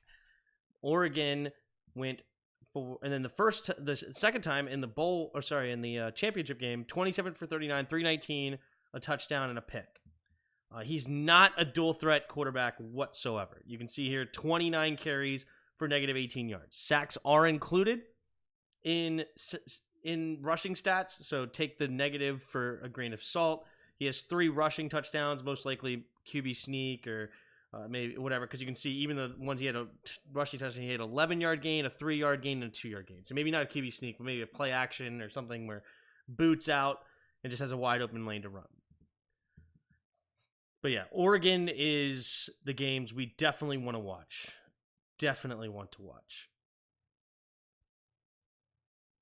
I would rather look at a QB for in the 7th round or undrafted. We'll see where they're at. The 49ers are an example of having a cheap QB deal. Look at where they're at. Yeah, exactly. I mean, is he at all like Lamar Jackson or purely Fields 2.0? I mean, Justin Fields is a lot like Lamar Jackson. I mean, they're very similar quarterbacks. Very similar. Now, obviously, Lamar has had more success, which is good, but I mean, they are cut from a very similar cloth. You could say Lamar Jackson's a little bit more shifty, where Justin Fields is a little bit more straight line speed, but they both can escape the pocket, do things with their legs. Like they can both throw the ball well enough kind of thing. Lamar, you could say, is definitely better at everything, but to act like they're completely different is a bit ridiculous. So I view Jayden Daniels in that same situation. But all right, we're going to Michael Penix. So let's watch him in the championship game. Let's do it. So Washington offense versus Oregon.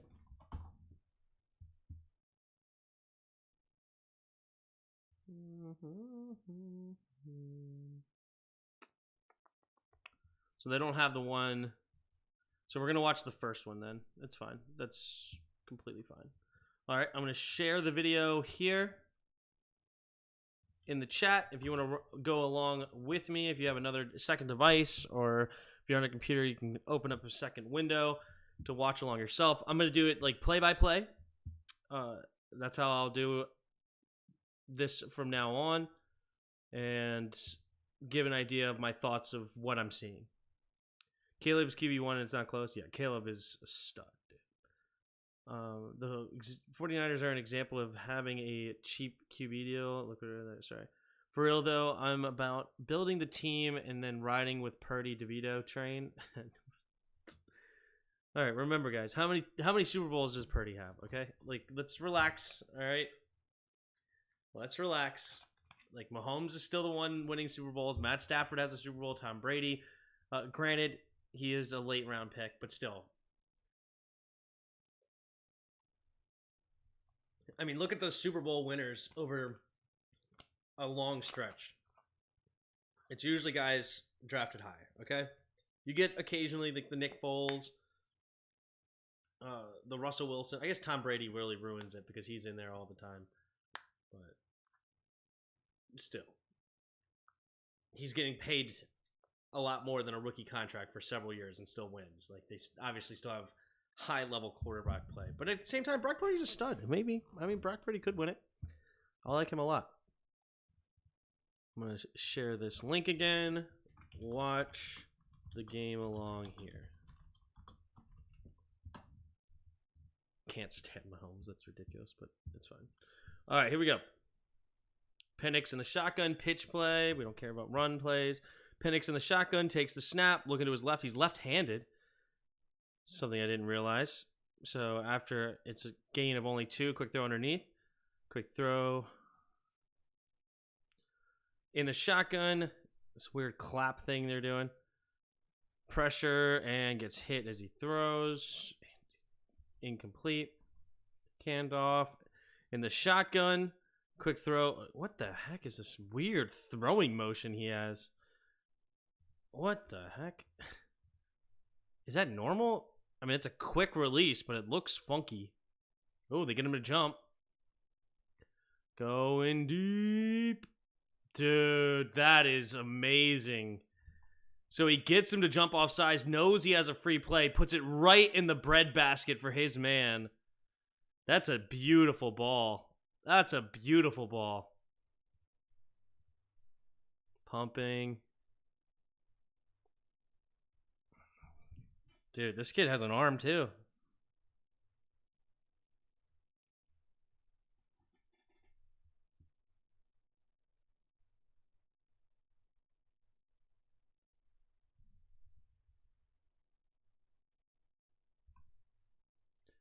Screen pass. Just throwing it away.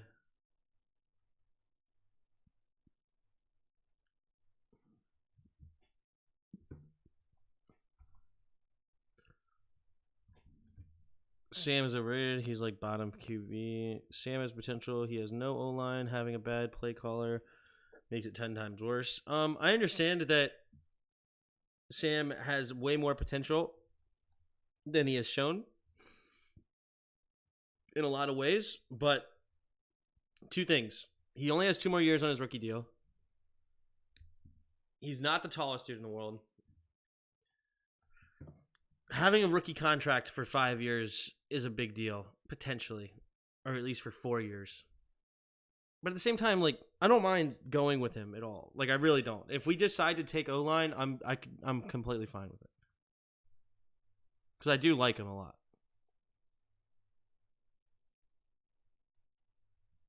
All right. Penix in the shotgun, empty backfield, takes a snap. Quick throw over to the left side. Good, accurate throw. Little out route for 5 yards. With pressure coming as well. He throws really funky. Not only is it left-handed, but the ball doesn't even like go over his head. It's just like a That time it went over his head. So he throws it in different angles.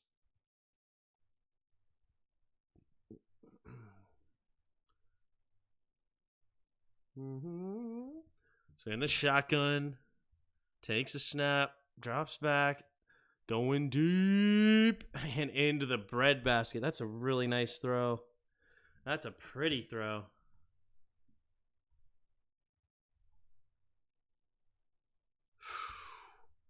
This one in the shotgun, looking to his right, pressure off his back foot and just a little bit too high.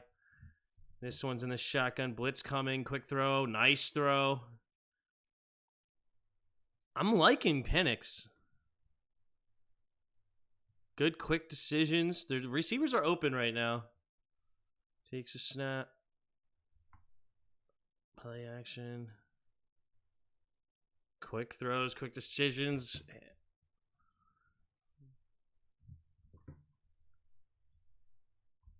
He gets the ball out very quickly.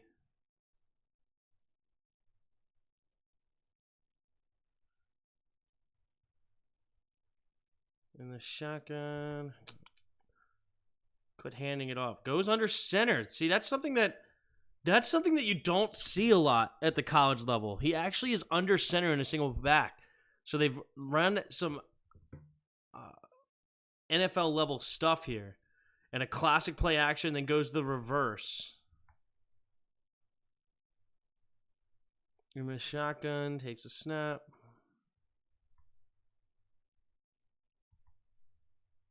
Quick throw over.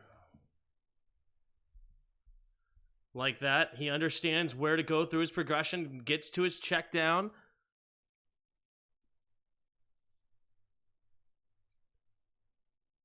Click. All right, hand off to the left side, touchdown. And then they go 2-point conversion with a weird, stupid play, but it works. Hit as he throws. What's Penix size? 6'3", 213.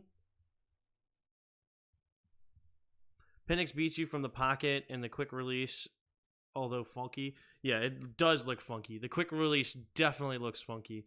I'm going to share the link again. If you want to watch along, just let people know if you're just joining. You can go to that link and watch along with me.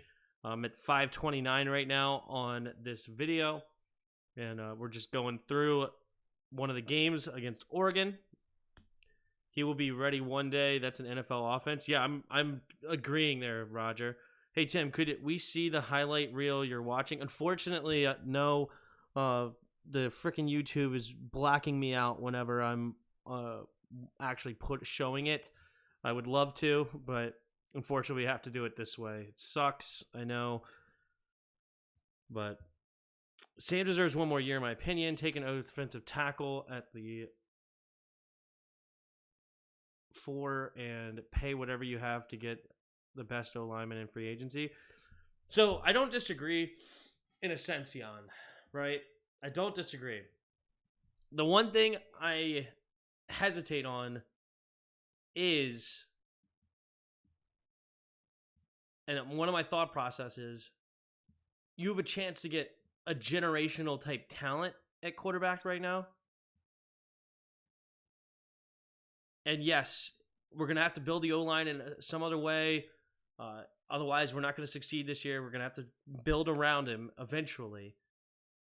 But if you can get a guy that is incredible, that is generational, top-notch quarterback, do you pass on it? It's interesting. It's interesting. When he said a guard free agency, then get Fasano from Penn State at left tackle. Yeah, I liked Fasano for sure. And I'm not gonna be upset if that's the direction we go. What the heck? Nobody's ready, apparently. It's weird. They did get it.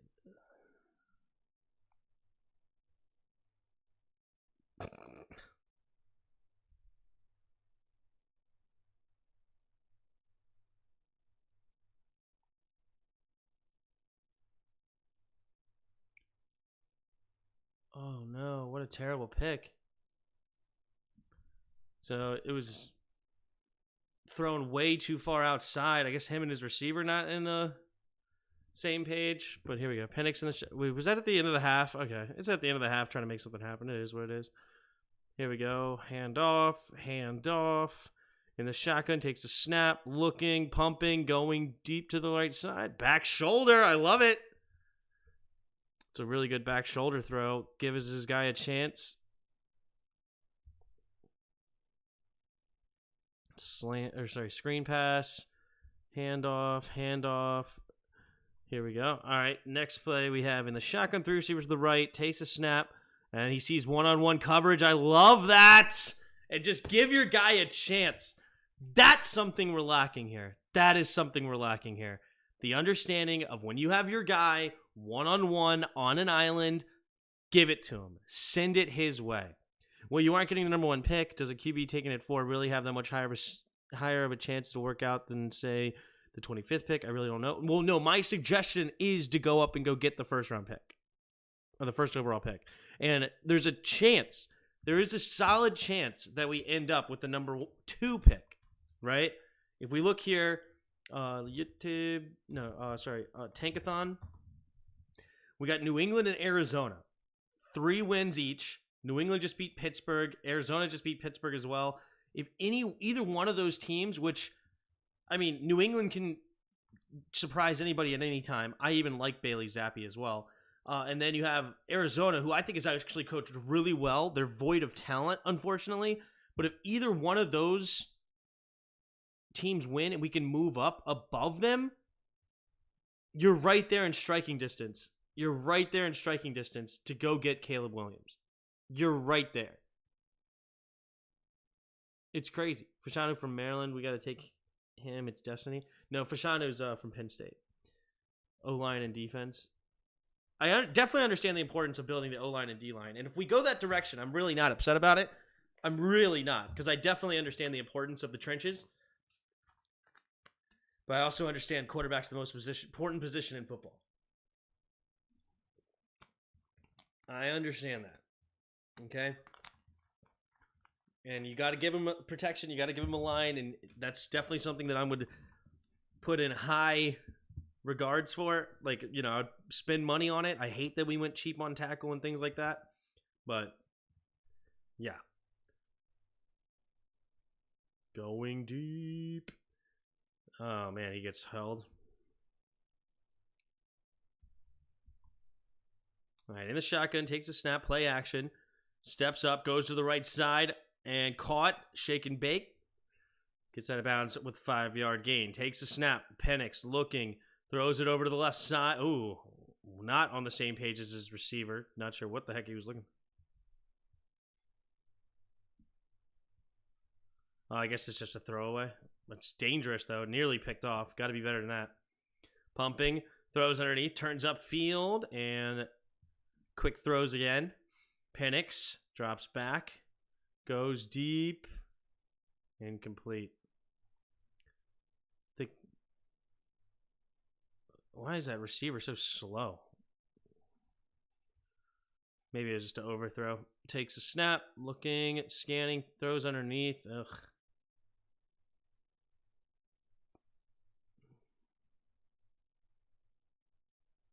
Nobody's open there. Nobody's open. Play action. Steps up. Throws it to the left side. Nice throw. Across the middle. First down. 2nd and 12. Born in Maryland. Gotcha. Hey, Tim, do we keep Logan Thomas? I don't want to. He can move on. I don't want him. Sam is only inconsistent because the defense is in his face within 2 seconds of all the game. I mean, there's, I would. Sam Howell definitely has his problems. Okay, definitely has his problems. He's got a lot to learn. But yes, offensive line has not helped him out at all. Here we go. Penix in this shotgun takes a snap. Handoff, play action. Here we go on the next play. Pressure in his face and just throws it to nobody. Penix, pressure again. This time, though, on 3rd and 8, while staring down the barrel. First down. Oh, yeah. Takes a snap. Going deep. Ugh. flag, though. I love that he attacks. You know what he has? He's experienced. Very experienced. Old quarterback at 24 years old. 23 right now. But 6th season in the college level because of COVID. Couple of incompletes, then throws over to the right side. On 4th and 6, though, converts. Johnson, and then they nearly get in with the run game, but he's made some big throws. And then they run it with the Wildcat. Oh, it doesn't work, though. Doesn't work. Now they're going to go under center. Pitch play to the left. Oh, that's holding. But doesn't get it again. Penix in the shotgun, takes the snap. Hand off. No, they get stuffed. So he has to win it. A 2-minute drive? What a throw. Hold up. Wow, we have 3 receivers left. Takes the snap, play action, drops back, steps up, goes to the left side in double coverage and slings it in there in between 2 defenders. Gutsy throw. What is that corner? What was that safety doing? Honestly, that should have been picked off, if we're being honest. Takes the snap. Now he's going back shoulder. I love a quarterback that can throw back shoulder. Like this throw is so important. Okay?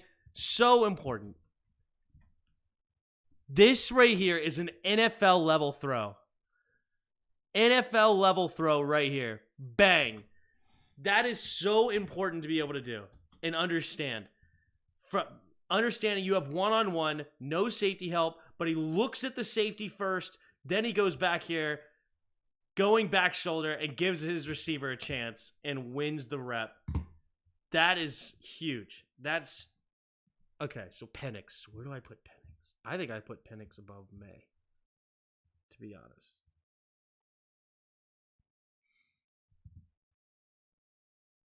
I put Penix above May.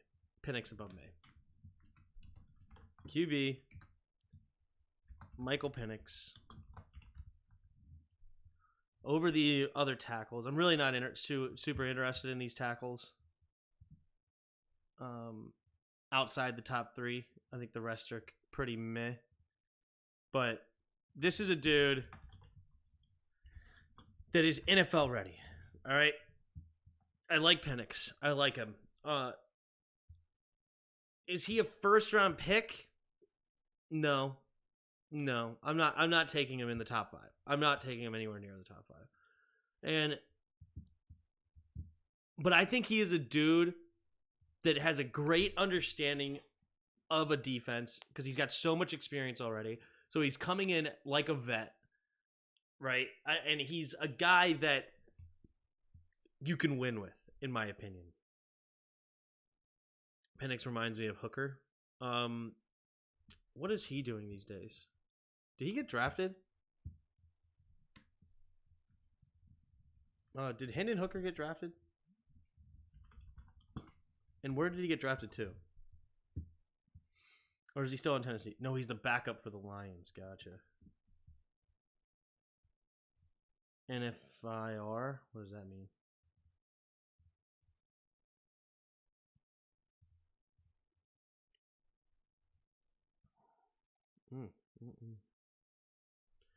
He's with the Lions. I actually probably don't hate this comparison, except Hooker had more ability to run the football, according to this. Because this guy is... So, I don't know. I don't know if the Hooker is the comp, right? I really don't. To me, Michael Penix is like... Who's Michael Penix? Michael Penix is a guy that...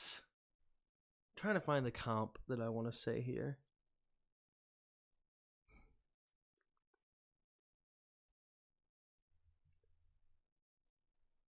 He reminds me of Phillip Rivers with that ugly ass throw that he has. But Penix, what he has is experience and understanding, and he still has a strong arm. He's got a feel in the pocket. They went under center with him, so he has some experience with that, right? He's a dude that understands how to get rid of the ball quickly. So he understands where the defense is going to be. He has good awareness to throw the ball away and where to throw the ball away in a way that's not going to be intentional grounding. Like, he's a smart quarterback. He's an experienced dude. Jacoby has more mobility. It would be a guy, maybe like, I'm not trying to compare him to like somebody that's great because I'm not going to try to put that pressure on him. But like, it's a dude, he's like, it's interesting. I'm struggling to think of somebody that's really comparable to Penix.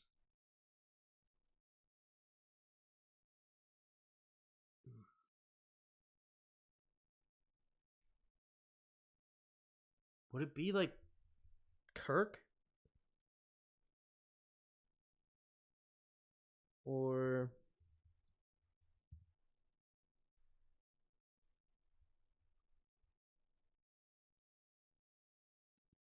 I don't know. Like who in the NFL now is like a quarterback that doesn't have a lot of mobility, but strong arm, understands to get rid of it quickly. I mean, he's like an experienced vet, right? Already coming in. He's going in the late 20s or second early. Yeah, probably in the second. I do agree. He dropped in the draft because he tore his ACL. Ouch. No, Jordan Love has more mobility as well. Yeah, I don't know. I'm struggling to think of like the right comparison, like that I would go with.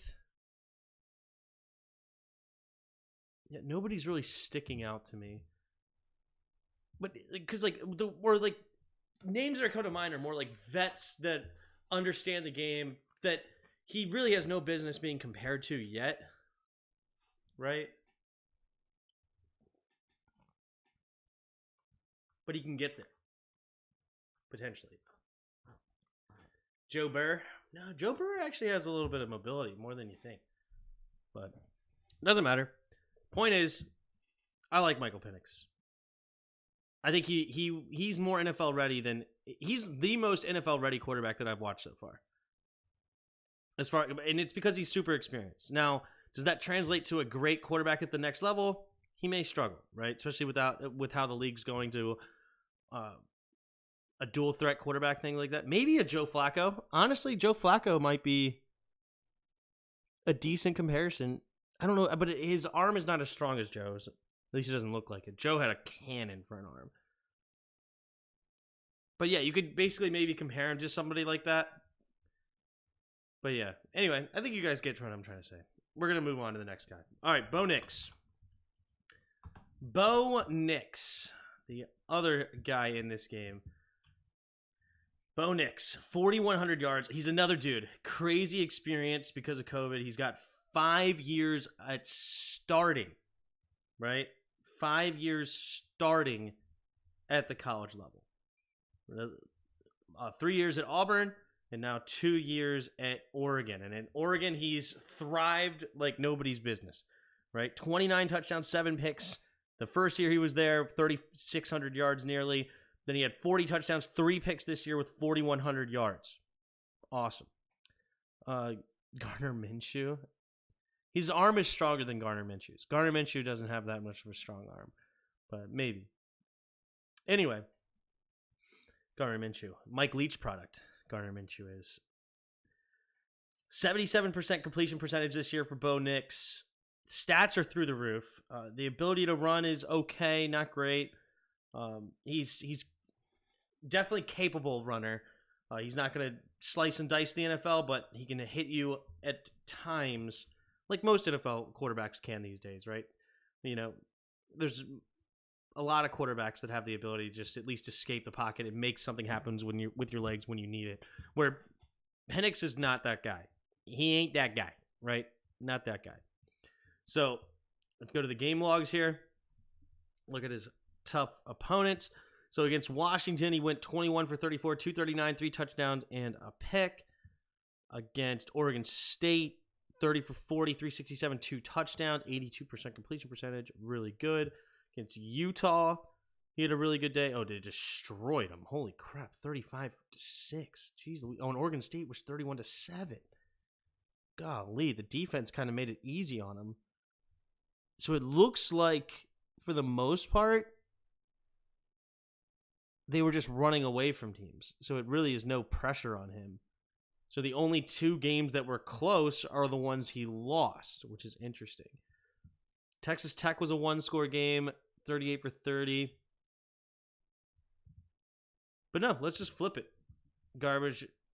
Bo runs a 4.5. He's extremely athletic. Watch the tape. Okay, we're going to find out. I remember him at Auburn a little bit. I remember him being the quarterback at Auburn. I don't remember him being that athletic, but hey, if he's 4.5 guy, that's really, really good if he's that type of a dude. But we're going to watch the tape now. So we're going to go Oregon offense versus Washington because that's when he was tested the most. Oregon offense versus Washington. And then I will share that with you guys. Here we go. Copy, paste, bang. So watch along there if you would like. Didn't know Bo was that fast. Yeah, I mean, I don't remember him that fast at Auburn, but I don't know. Maybe he got faster. But here we go. Takes a snap, hand off to start the game in the shotgun. What the heck is that play? Weird play action. In the shotgun, they're going to hand it off on 3rd and 15. So now we're going to go to the next play. So next drive, quick 3 and out. In the shotgun, pumping, going to throw it under. Oh my gosh, what's with the hesitation? He just got this guy killed. Next play, quick play action, throws it to the right side. Dancing around here is number 11. Gets the first down.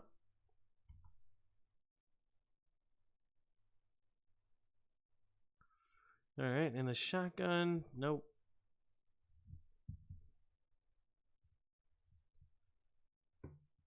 In the shotgun, 2nd and 5, takes a snap, handoff again. In the shotgun, empty backfield, pumping. Penix keeps it, nice cut, diving for the first down. It's Jayden Daniels, if we could get him, possibly being another Mahomes, and can put an entire team on his back. Thanks, Tim. All the best, as always. What's up, Brooke? Yeah, he's not Patrick Mahomes. He's more in the Justin Fields level, Lamar Jackson paint. He's not Mahomes. Here we go. Takes a snap, handoff up the middle. Penix in the shotgun, play action, steps up, throws it to the left. Oh, his receiver fell. Takes a snap, pumping. Now he throws it over there again. Ugh. Not even giving his receiver a chance on the back shoulder. That's a problem.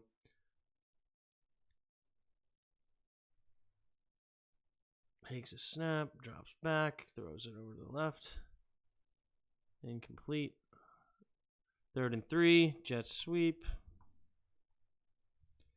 1st and 10, quick throw underneath.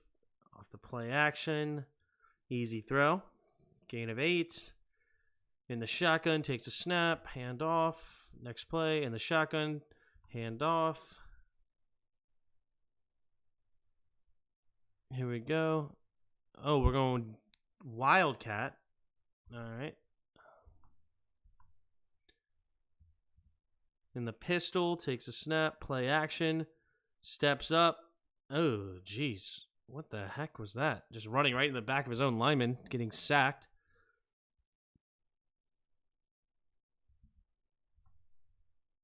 Quick throw in the flats, no gain.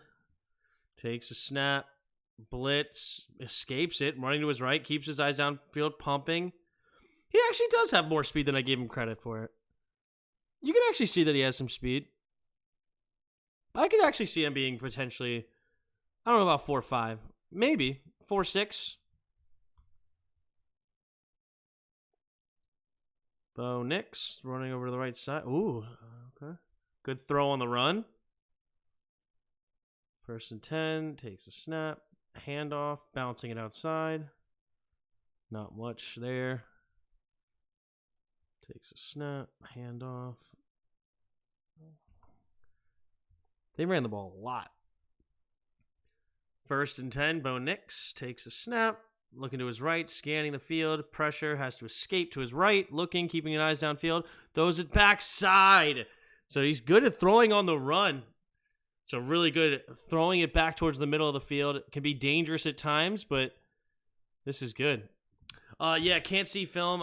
Yes, unfortunately, we cannot see it because YouTube is blocking me out when I do it. So I am sharing the video that I'm watching. I'm currently at 425 on the video as it currently stands. But yeah, if you can click the link that I just shared, you can watch alongside me if you have a second monitor or a second way to watch it. Otherwise, I'm going to have to do the voiceover kind of play-by-play breakdown thing that I do normally anyway. But yeah, unfortunately, I cannot. It's literally blacking out my screen and shutting down my stream, which sucks. You know, it's already on YouTube. Stupid.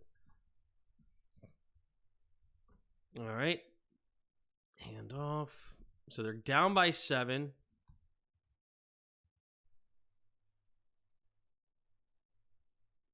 In the shotgun, play action, quick throw to the left side, low throw, but he does catch it and slips a tackle. Takes a snap. Bo Nix going deep. Come on, man.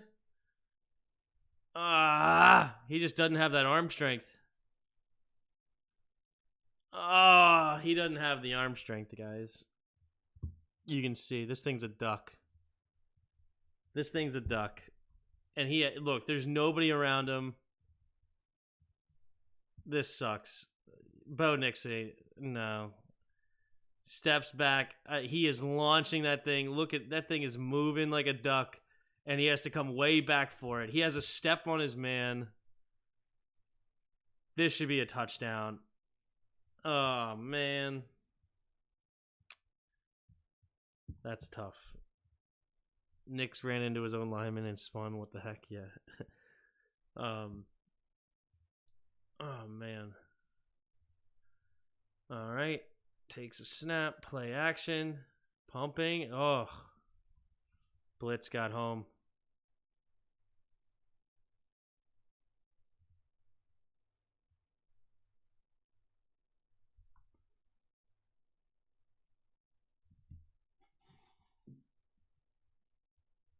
Takes a snap, keeps it himself. Not much there.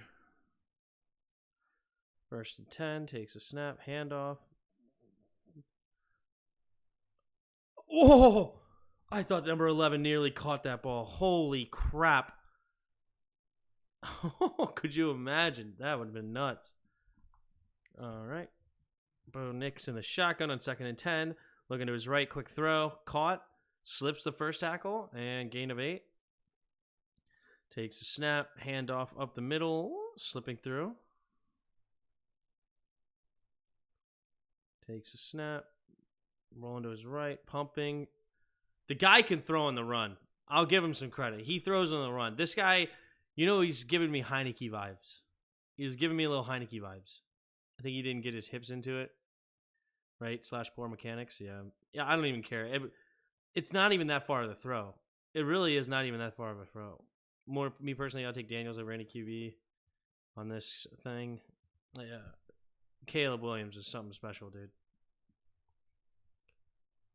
Remember, we watched Caleb Williams in his worst moments, right? In his worst game, we watched Jayden Daniels against Alabama, where he had really good numbers.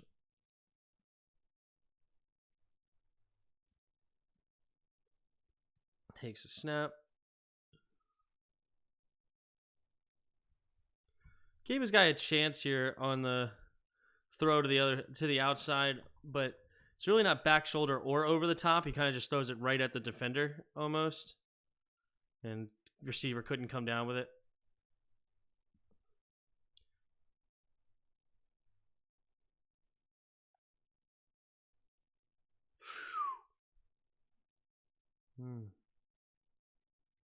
Takes a snap, throws underneath. Oh, incomplete. Bo Nix in the shotgun, rolling to his right, pumping. Oh, whoa. He didn't even throw it to anybody. He just threw it. He played He played a game of 500. Look at this on 4th down. He literally just threw it into a chunk of players. He's not even throwing it to anybody. Just 3 white jerseys. He said, somebody, you guys, one of you get it, please. One of you get it.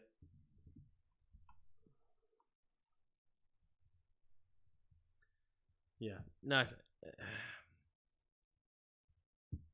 Penix. I don't think so, dudes.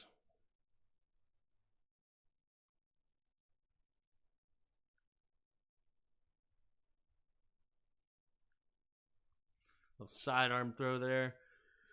3rd and 3. Shotgun takes a snap. Looking, scanning, rolling to his right. And caught underneath. Takes a snap, drops back. Looking, throws underneath. Caught by the tight end.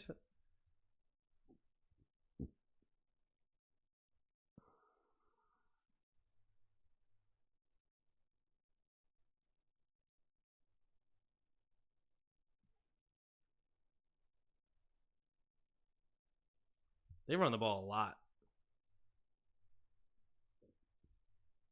Excuse me.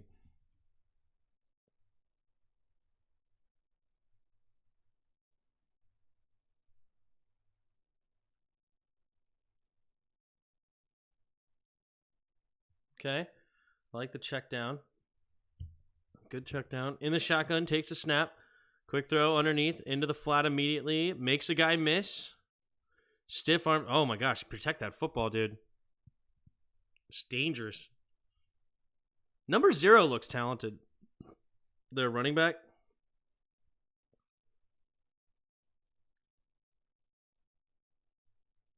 Shotgun. Takes a snap. Handoff up the middle. In the shotgun. Takes a snap. Pumping. Looking. Throws it to the left side. Ooh, that was on a rope.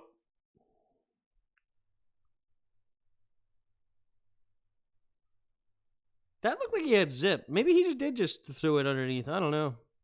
Takes a snap. Handoff up the middle.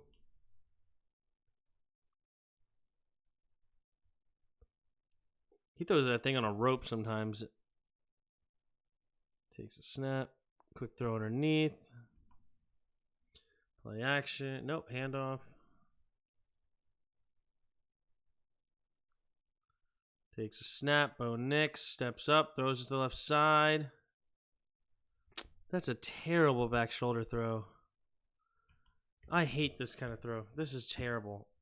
These are the throws I'm looking for, man. These are very big throws.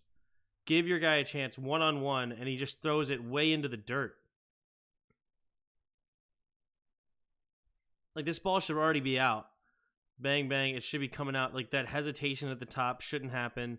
Should already be out. It needs to be higher to get to his guy instead of the defender. It's an important throw. You got to make a better throw than that.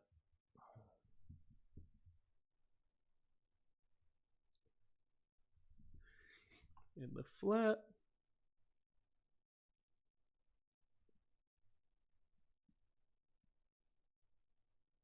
Going deep. That's a nice throw. This is a nice throw.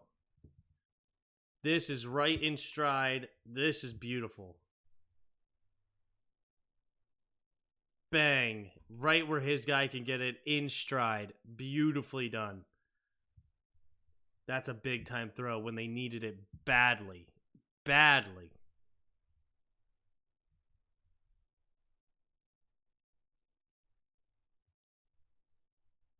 Got the 2-point conversion throw as well.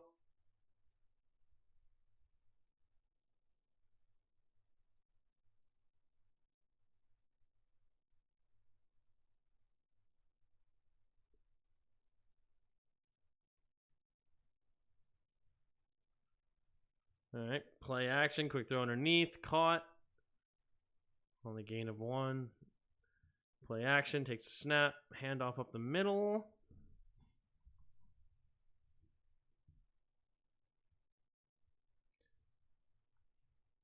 They run the ball a lot. Going deep on the run. Not bad. See, again, it's a little bit underthrown. And he gets to run into it. It's a bit of a duck again. I mean, how far does that ball go through the air? It goes from the 30 to the 25. So what's that? 45 yards?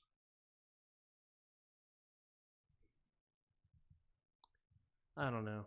It's okay. I mean, his arm's fine. It's just not like real strong.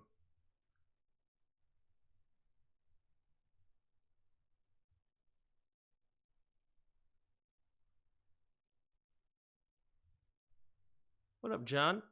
Would it be a good idea to draft O-line first and possibly take a chance on later rounds and take a QB, such as Tyler Tagovailoa from Maryland? I would have to watch more of Tyler Tagovailoa, but I mean, to me, I don't mind it. The overall idea is fine, right? Like, obviously, O-line is one of our biggest needs, if not our biggest need, 100%. And I love the idea of going a lineman. I really do. And do we take a chance on a young quarterback? I don't know if it's a good idea. If we traded back and added an extra pick, I think that extra pick could go to quarterback. But we have so many needs on this team. We already have a quarterback. I think I would probably just go with the vet backup. Take our tackle, go with the veteran backup, have Sam Howell, and move on from there. That's kind of where I'm at. Unless you really like a guy late. Like a Sam Howell when you drafted him. Takes a snap. Man.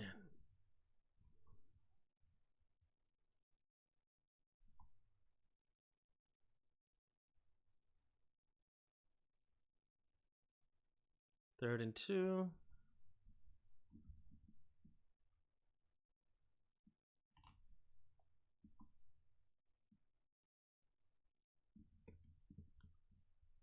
Yeah, they're basically just running the football now. Here's a throw down the left side. Just gives this guy a chance. I like number 11. Who's the receiver? Like Franklin or whatever? Number 11 receiver. Is he coming out this year? What is he doing? Franklin. Oh, what's his name? Oregon wide receiver. Franklin. He's only 20 years old, so he's probably not coming out yet. Oh, maybe. He's a junior. Is he committing to the draft?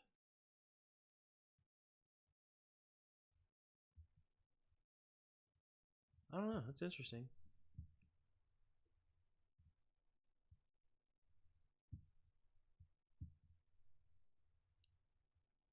Stick with Sammy. Yeah.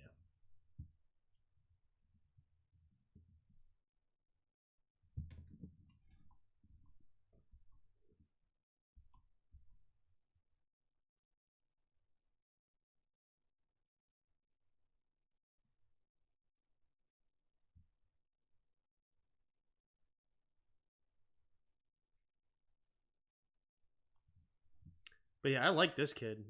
This Troy Franklin kid. He has a really good game. What was his stats overall? Heck yeah.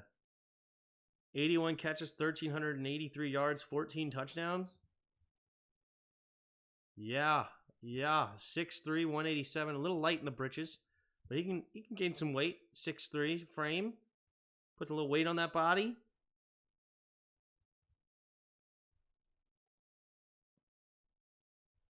Yeah, I like this kid. What is he projected to be drafted? Like, if we go to Pro Football Network 7-round, no, mock draft center, mock draft simulator. We go here.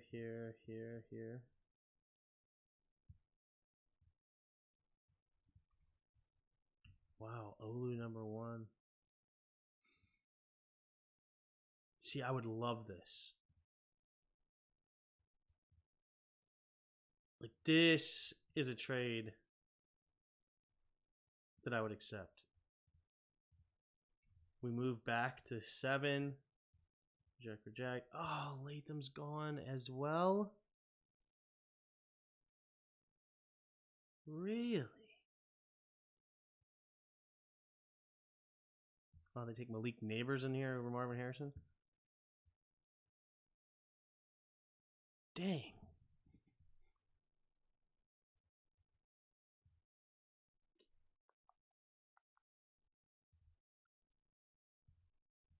I don't think they would go tackle. Also, Jets are not going tackle.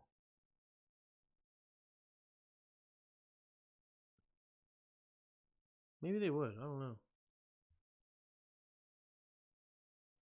All 3 tackles gone here in this draft. That sucks.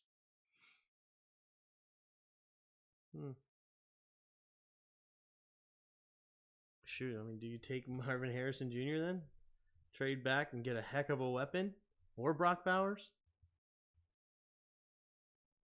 Shoot, I just take Marvin Harrison Jr. then. Let's call it good. Right? Anyway. All right. I'm looking for wide receiver. Oregon. Did he already get drafted? Okay, so Troy Franklin right now is projected to go 1 pick ahead of us. Pick 35.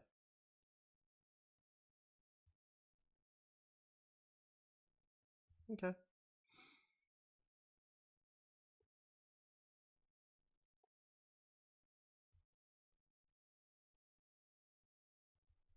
Maybe we go him in the 2nd round. Like here, refresh this. 7 round. Here, let's draft. Start. Oh, did I not make it fast? Gotta go fast.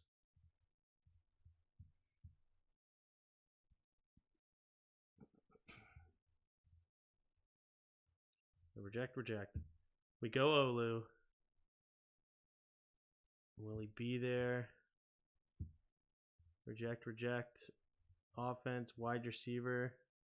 Then we scoop Troy Franklin. Pick 42. We go that center. Cedric Van Pran. Jackson Powers Johnson available right now? Wait, what?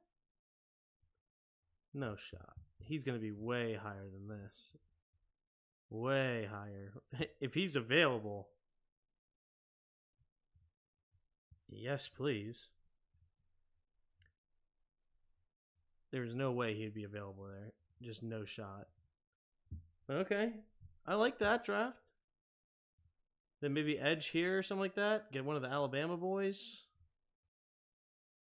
Or linebacker. Forward. Stay with offense. Take tight end. I don't know. Is there a safety available that is interesting? I don't know. Then you can go. I don't know about these guys later, but anyway, it's just interesting.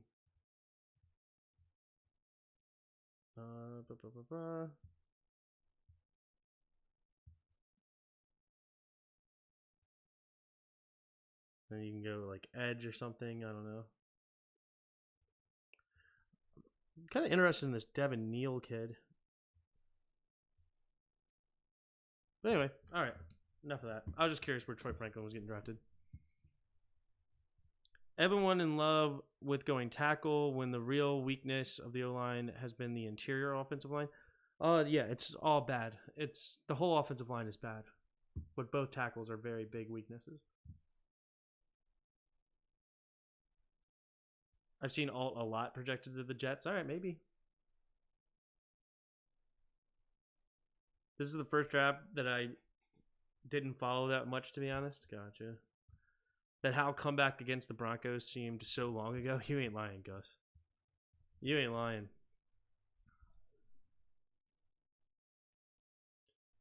So, Bo Nix. What does he do in the 2-minute drill? Throws underneath to Troy. They go with the run game. Okay. Move the sticks. 1st and 10. Takes the snap. Bo Nix looking, scanning. Has time. Throws underneath. And at the 50. Takes the snap. Throws into the flat. And 3rd and 4 takes a snap. Did they miss a field goal to tie this up? Bo Nix throws it over the middle. No way. Oregon missed a field goal? I didn't even know this. Bo Nix got them in field goal range. Incomplete. No, throws it away. Wow, I didn't even know that. They missed a field goal. Wow, 43-yard field goal. Missed. That's so sad for Oregon. All right, Bo Nix. Where do I put Bo Nix?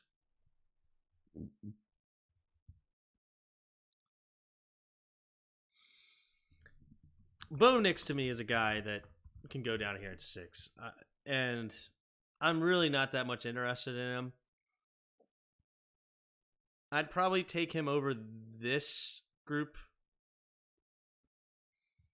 here. Insert row, QB. Bo Nix. These tackles are interesting to me. They're not great, but like 2nd to 3rd round tackles is what I put on here. Right? Yeah, 2nd to 3rd rounders. So Bo Nix in like the 3rd to 4th round is fine. Should probably put that anyway. Like number 1 pick. Number 1. Early 1st. I'm just gonna say first. Michael Penix is more of like a 2nd rounder. Same thing with Drake Maye.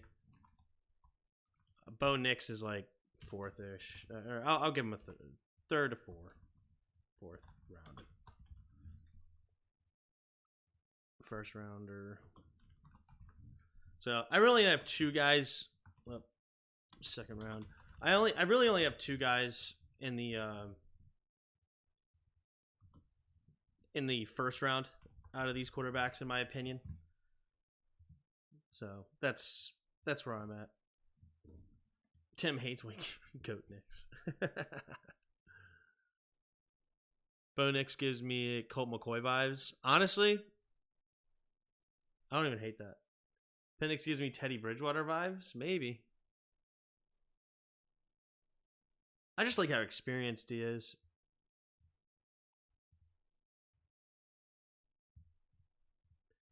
I like Troy Franklin.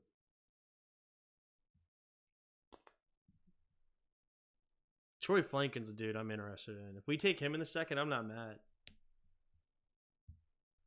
I'm going to just throw him in there. Throw a wide receiver sheet in there since he caught my eye. Wide receiver. What the heck's his name again? Troy Franklin.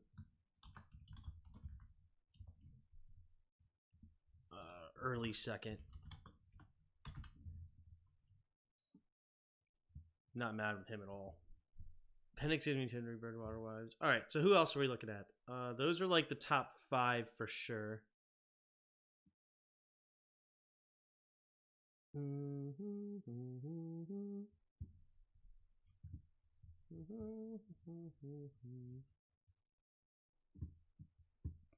Let me watch Talia highlights.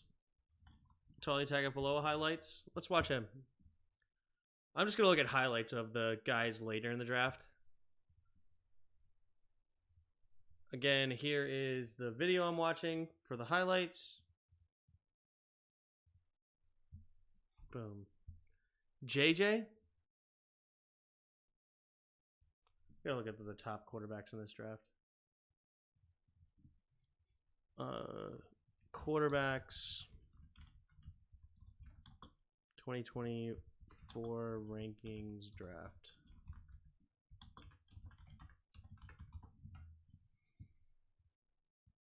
JJ McCarthy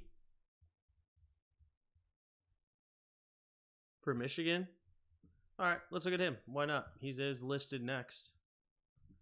JJ McCarthy stats. So JJ, 2,600 yards, 19 touchdowns, 4 picks, really good ratio.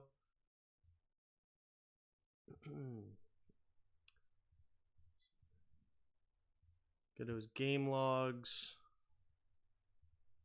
So do we go watch him against Ohio State then? Is that the move? Yeah, he never really the only team he lit up was Michigan State. Indiana had a really good game. Yeah, he doesn't really flash big league, huh? For statistically, they run the ball a lot. All right, let's watch him against Ohio State. JJ McCarthy versus Ohio State. I'm not, rather Michigan for offense versus Ohio State.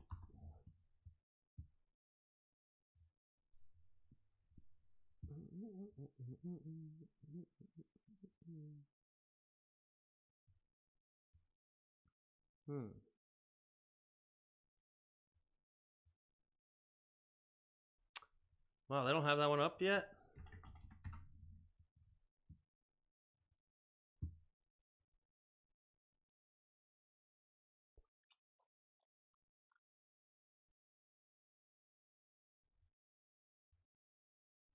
That sucks. I guess we have to watch versus Penn State.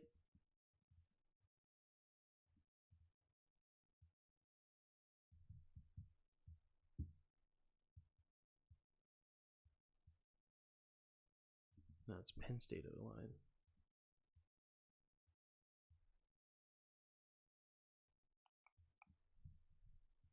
Is Penn State on here? Yeah, okay. We're going to watch the Penn State game then. Wait, what? Did he get hurt?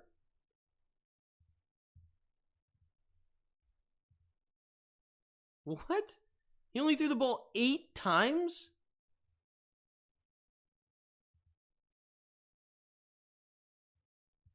What?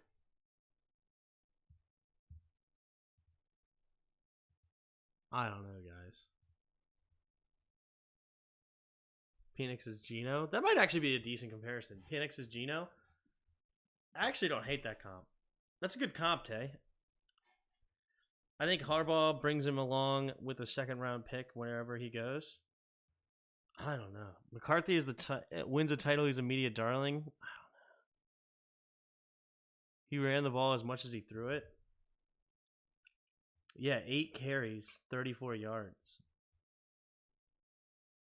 Is this really a guy we're interested in? You know what? I'm just going to watch JJ McCarthy highlights. Let's just watch JJ McCarthy highlights 9 days ago. Steps up. No way. Wait a minute. What? The first highlight is him going across the line of scrimmage?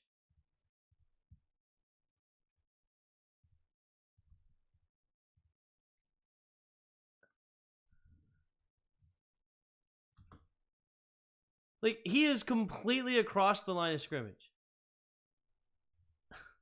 It's the first highlight we see. It's weird. Okay. McCarthy throws it over to the right side. That's a good cover 2 window. Escapes the pocket, rolling to his right. Let's see if they, you know what? Let's see if they get me for just watching highlights.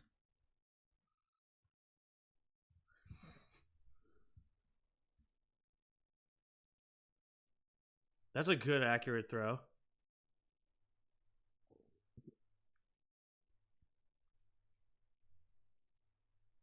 Good looking throw.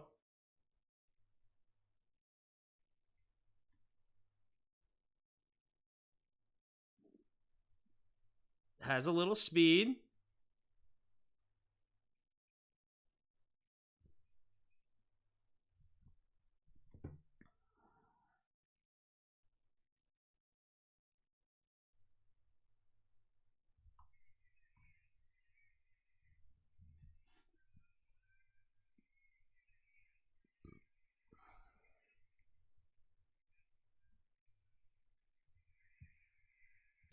want to get to the Ohio State game if we can.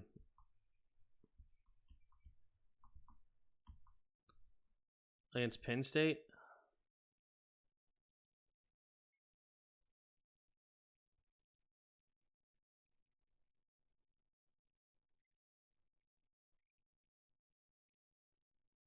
Yeah, it's weird that he did not throw the ball at all. Poof. Got his guy killed. All right, here we go. Against Ohio State. Steps up, avoids the rush, rolls to his right, and runs. Ohio State. Holy window.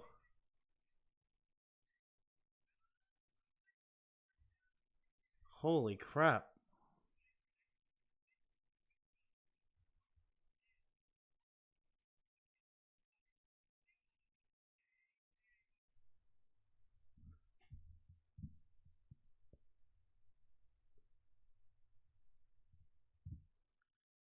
A little Heineke-esque, maybe?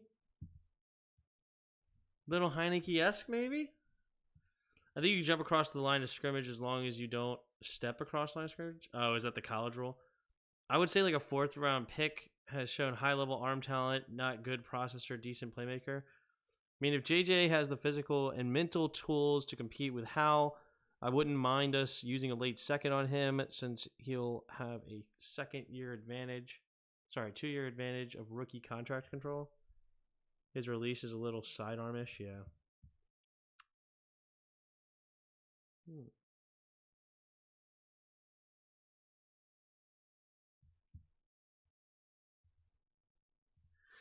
Seems like just statistically and just looking at what they did, it looks like they protected the crap out of them. They really controlled it with the run game, and so I feel as though this is what you're going to get at the next level, except even a few more picks, obviously.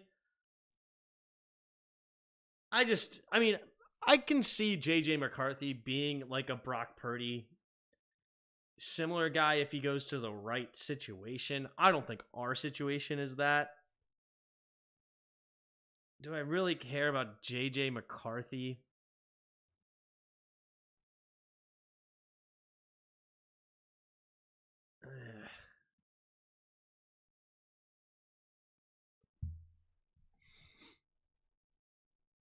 He has a good line. Yeah, that's true.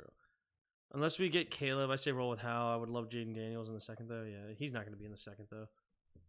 System JJ not lasting in the 4th round when he's projected to already go top 10. JJ McCarthy's not going top 10. No way. No, there's no way that he's going top 10. What are you talking about? Like NFL mock draft 2024. Nobody has 16 hours ago. Nobody has JJ. Oh wait, I don't want to pay. What the heck? No. Screw you. Just show me your like Matt Miller. Who are you? Why are you so special? You can't show your mock draft. Anyway, Drake Maye to 2. Bears, Caleb Williams. Marvin Harrison Jr. 3. Jayden Daniels 4. Olu, Dallas Turner. JJ McCarthy 7? What?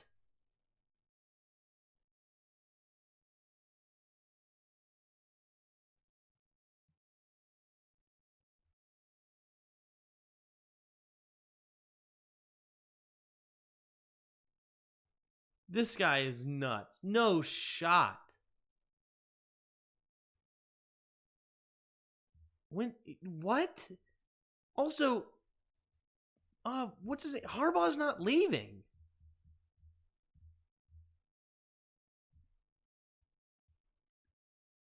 This is ridiculous. That's ridiculous. No way.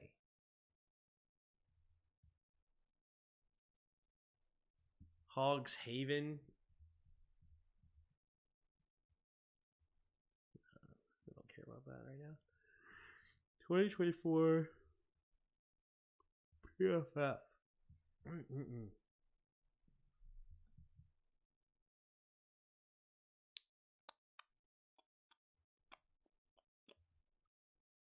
15 hours ago, 247 sports. Caleb 1, Marvin Harrison 2 with the Bears mock trade. Okay. Penn State, Jayden Daniels to the Commanders. Dallas Turner to 5. Drake Maye 6. Joe Alt 7. Titans, J.C. Latham. Neighbors 9. Odunze. Michael Penix 11 to the Raiders. Michael Penix to the Raiders. That's what they currently have. Okay.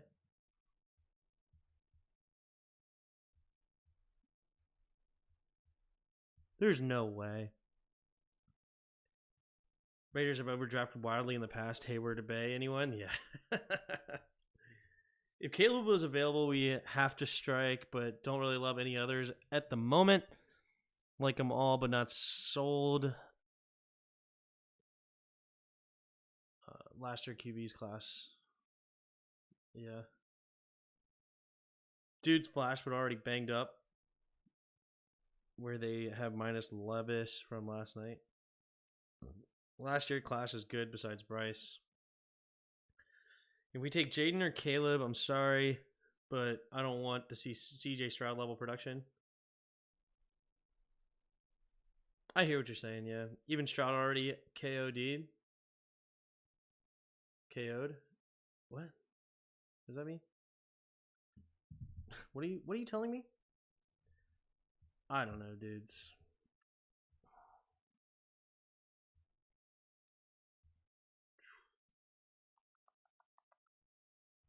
I just can't do it. You know what? We're gonna watch. Let's see. When are the playoff games? When do they play next? Let's go to Michigan Wolverines. 1-1. When is 1-1? Besides 1-1, that's a Monday. Should be off work on Monday. We're gonna do that. We're gonna call the games on January 1st. And we're going to get a better idea of what the heck is going on with JJ McCarthy. That's when we make our decision on McCarthy. Yeah. Stroud got hurt. Oh, he got a concussion? Oh, that sucks. He'll be fine. He plays Bama. Plays Bama. That's right. So yeah, we're going to do that. We're going to play. We're going to watch those games. But we're going to do play-by-play for both. I shouldn't be doing anything that day. We should be good. Michigan and Bama, and then Texas and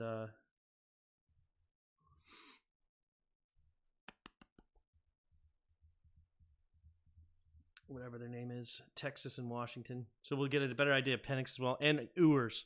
We'll get an idea on Ewers as well. All right, that was fun. I think that's going to be good for tonight. Couple-hour live stream. And we'll do more. I'll do more research on the back end. Continue to grow my draftathon. Next week, let's do IOL. Next week we'll do guards. Actually, we're gonna rename this to IOL, interior offensive line. That's what we'll do next week. And then we'll go to the wide receiver before we go to running back and defense and things like that. We'll get an idea. All right. Appreciate all of you watching. Hit the like button, hit the subscribe button, all that good stuff. And I will see you next time. And until next time. See ya!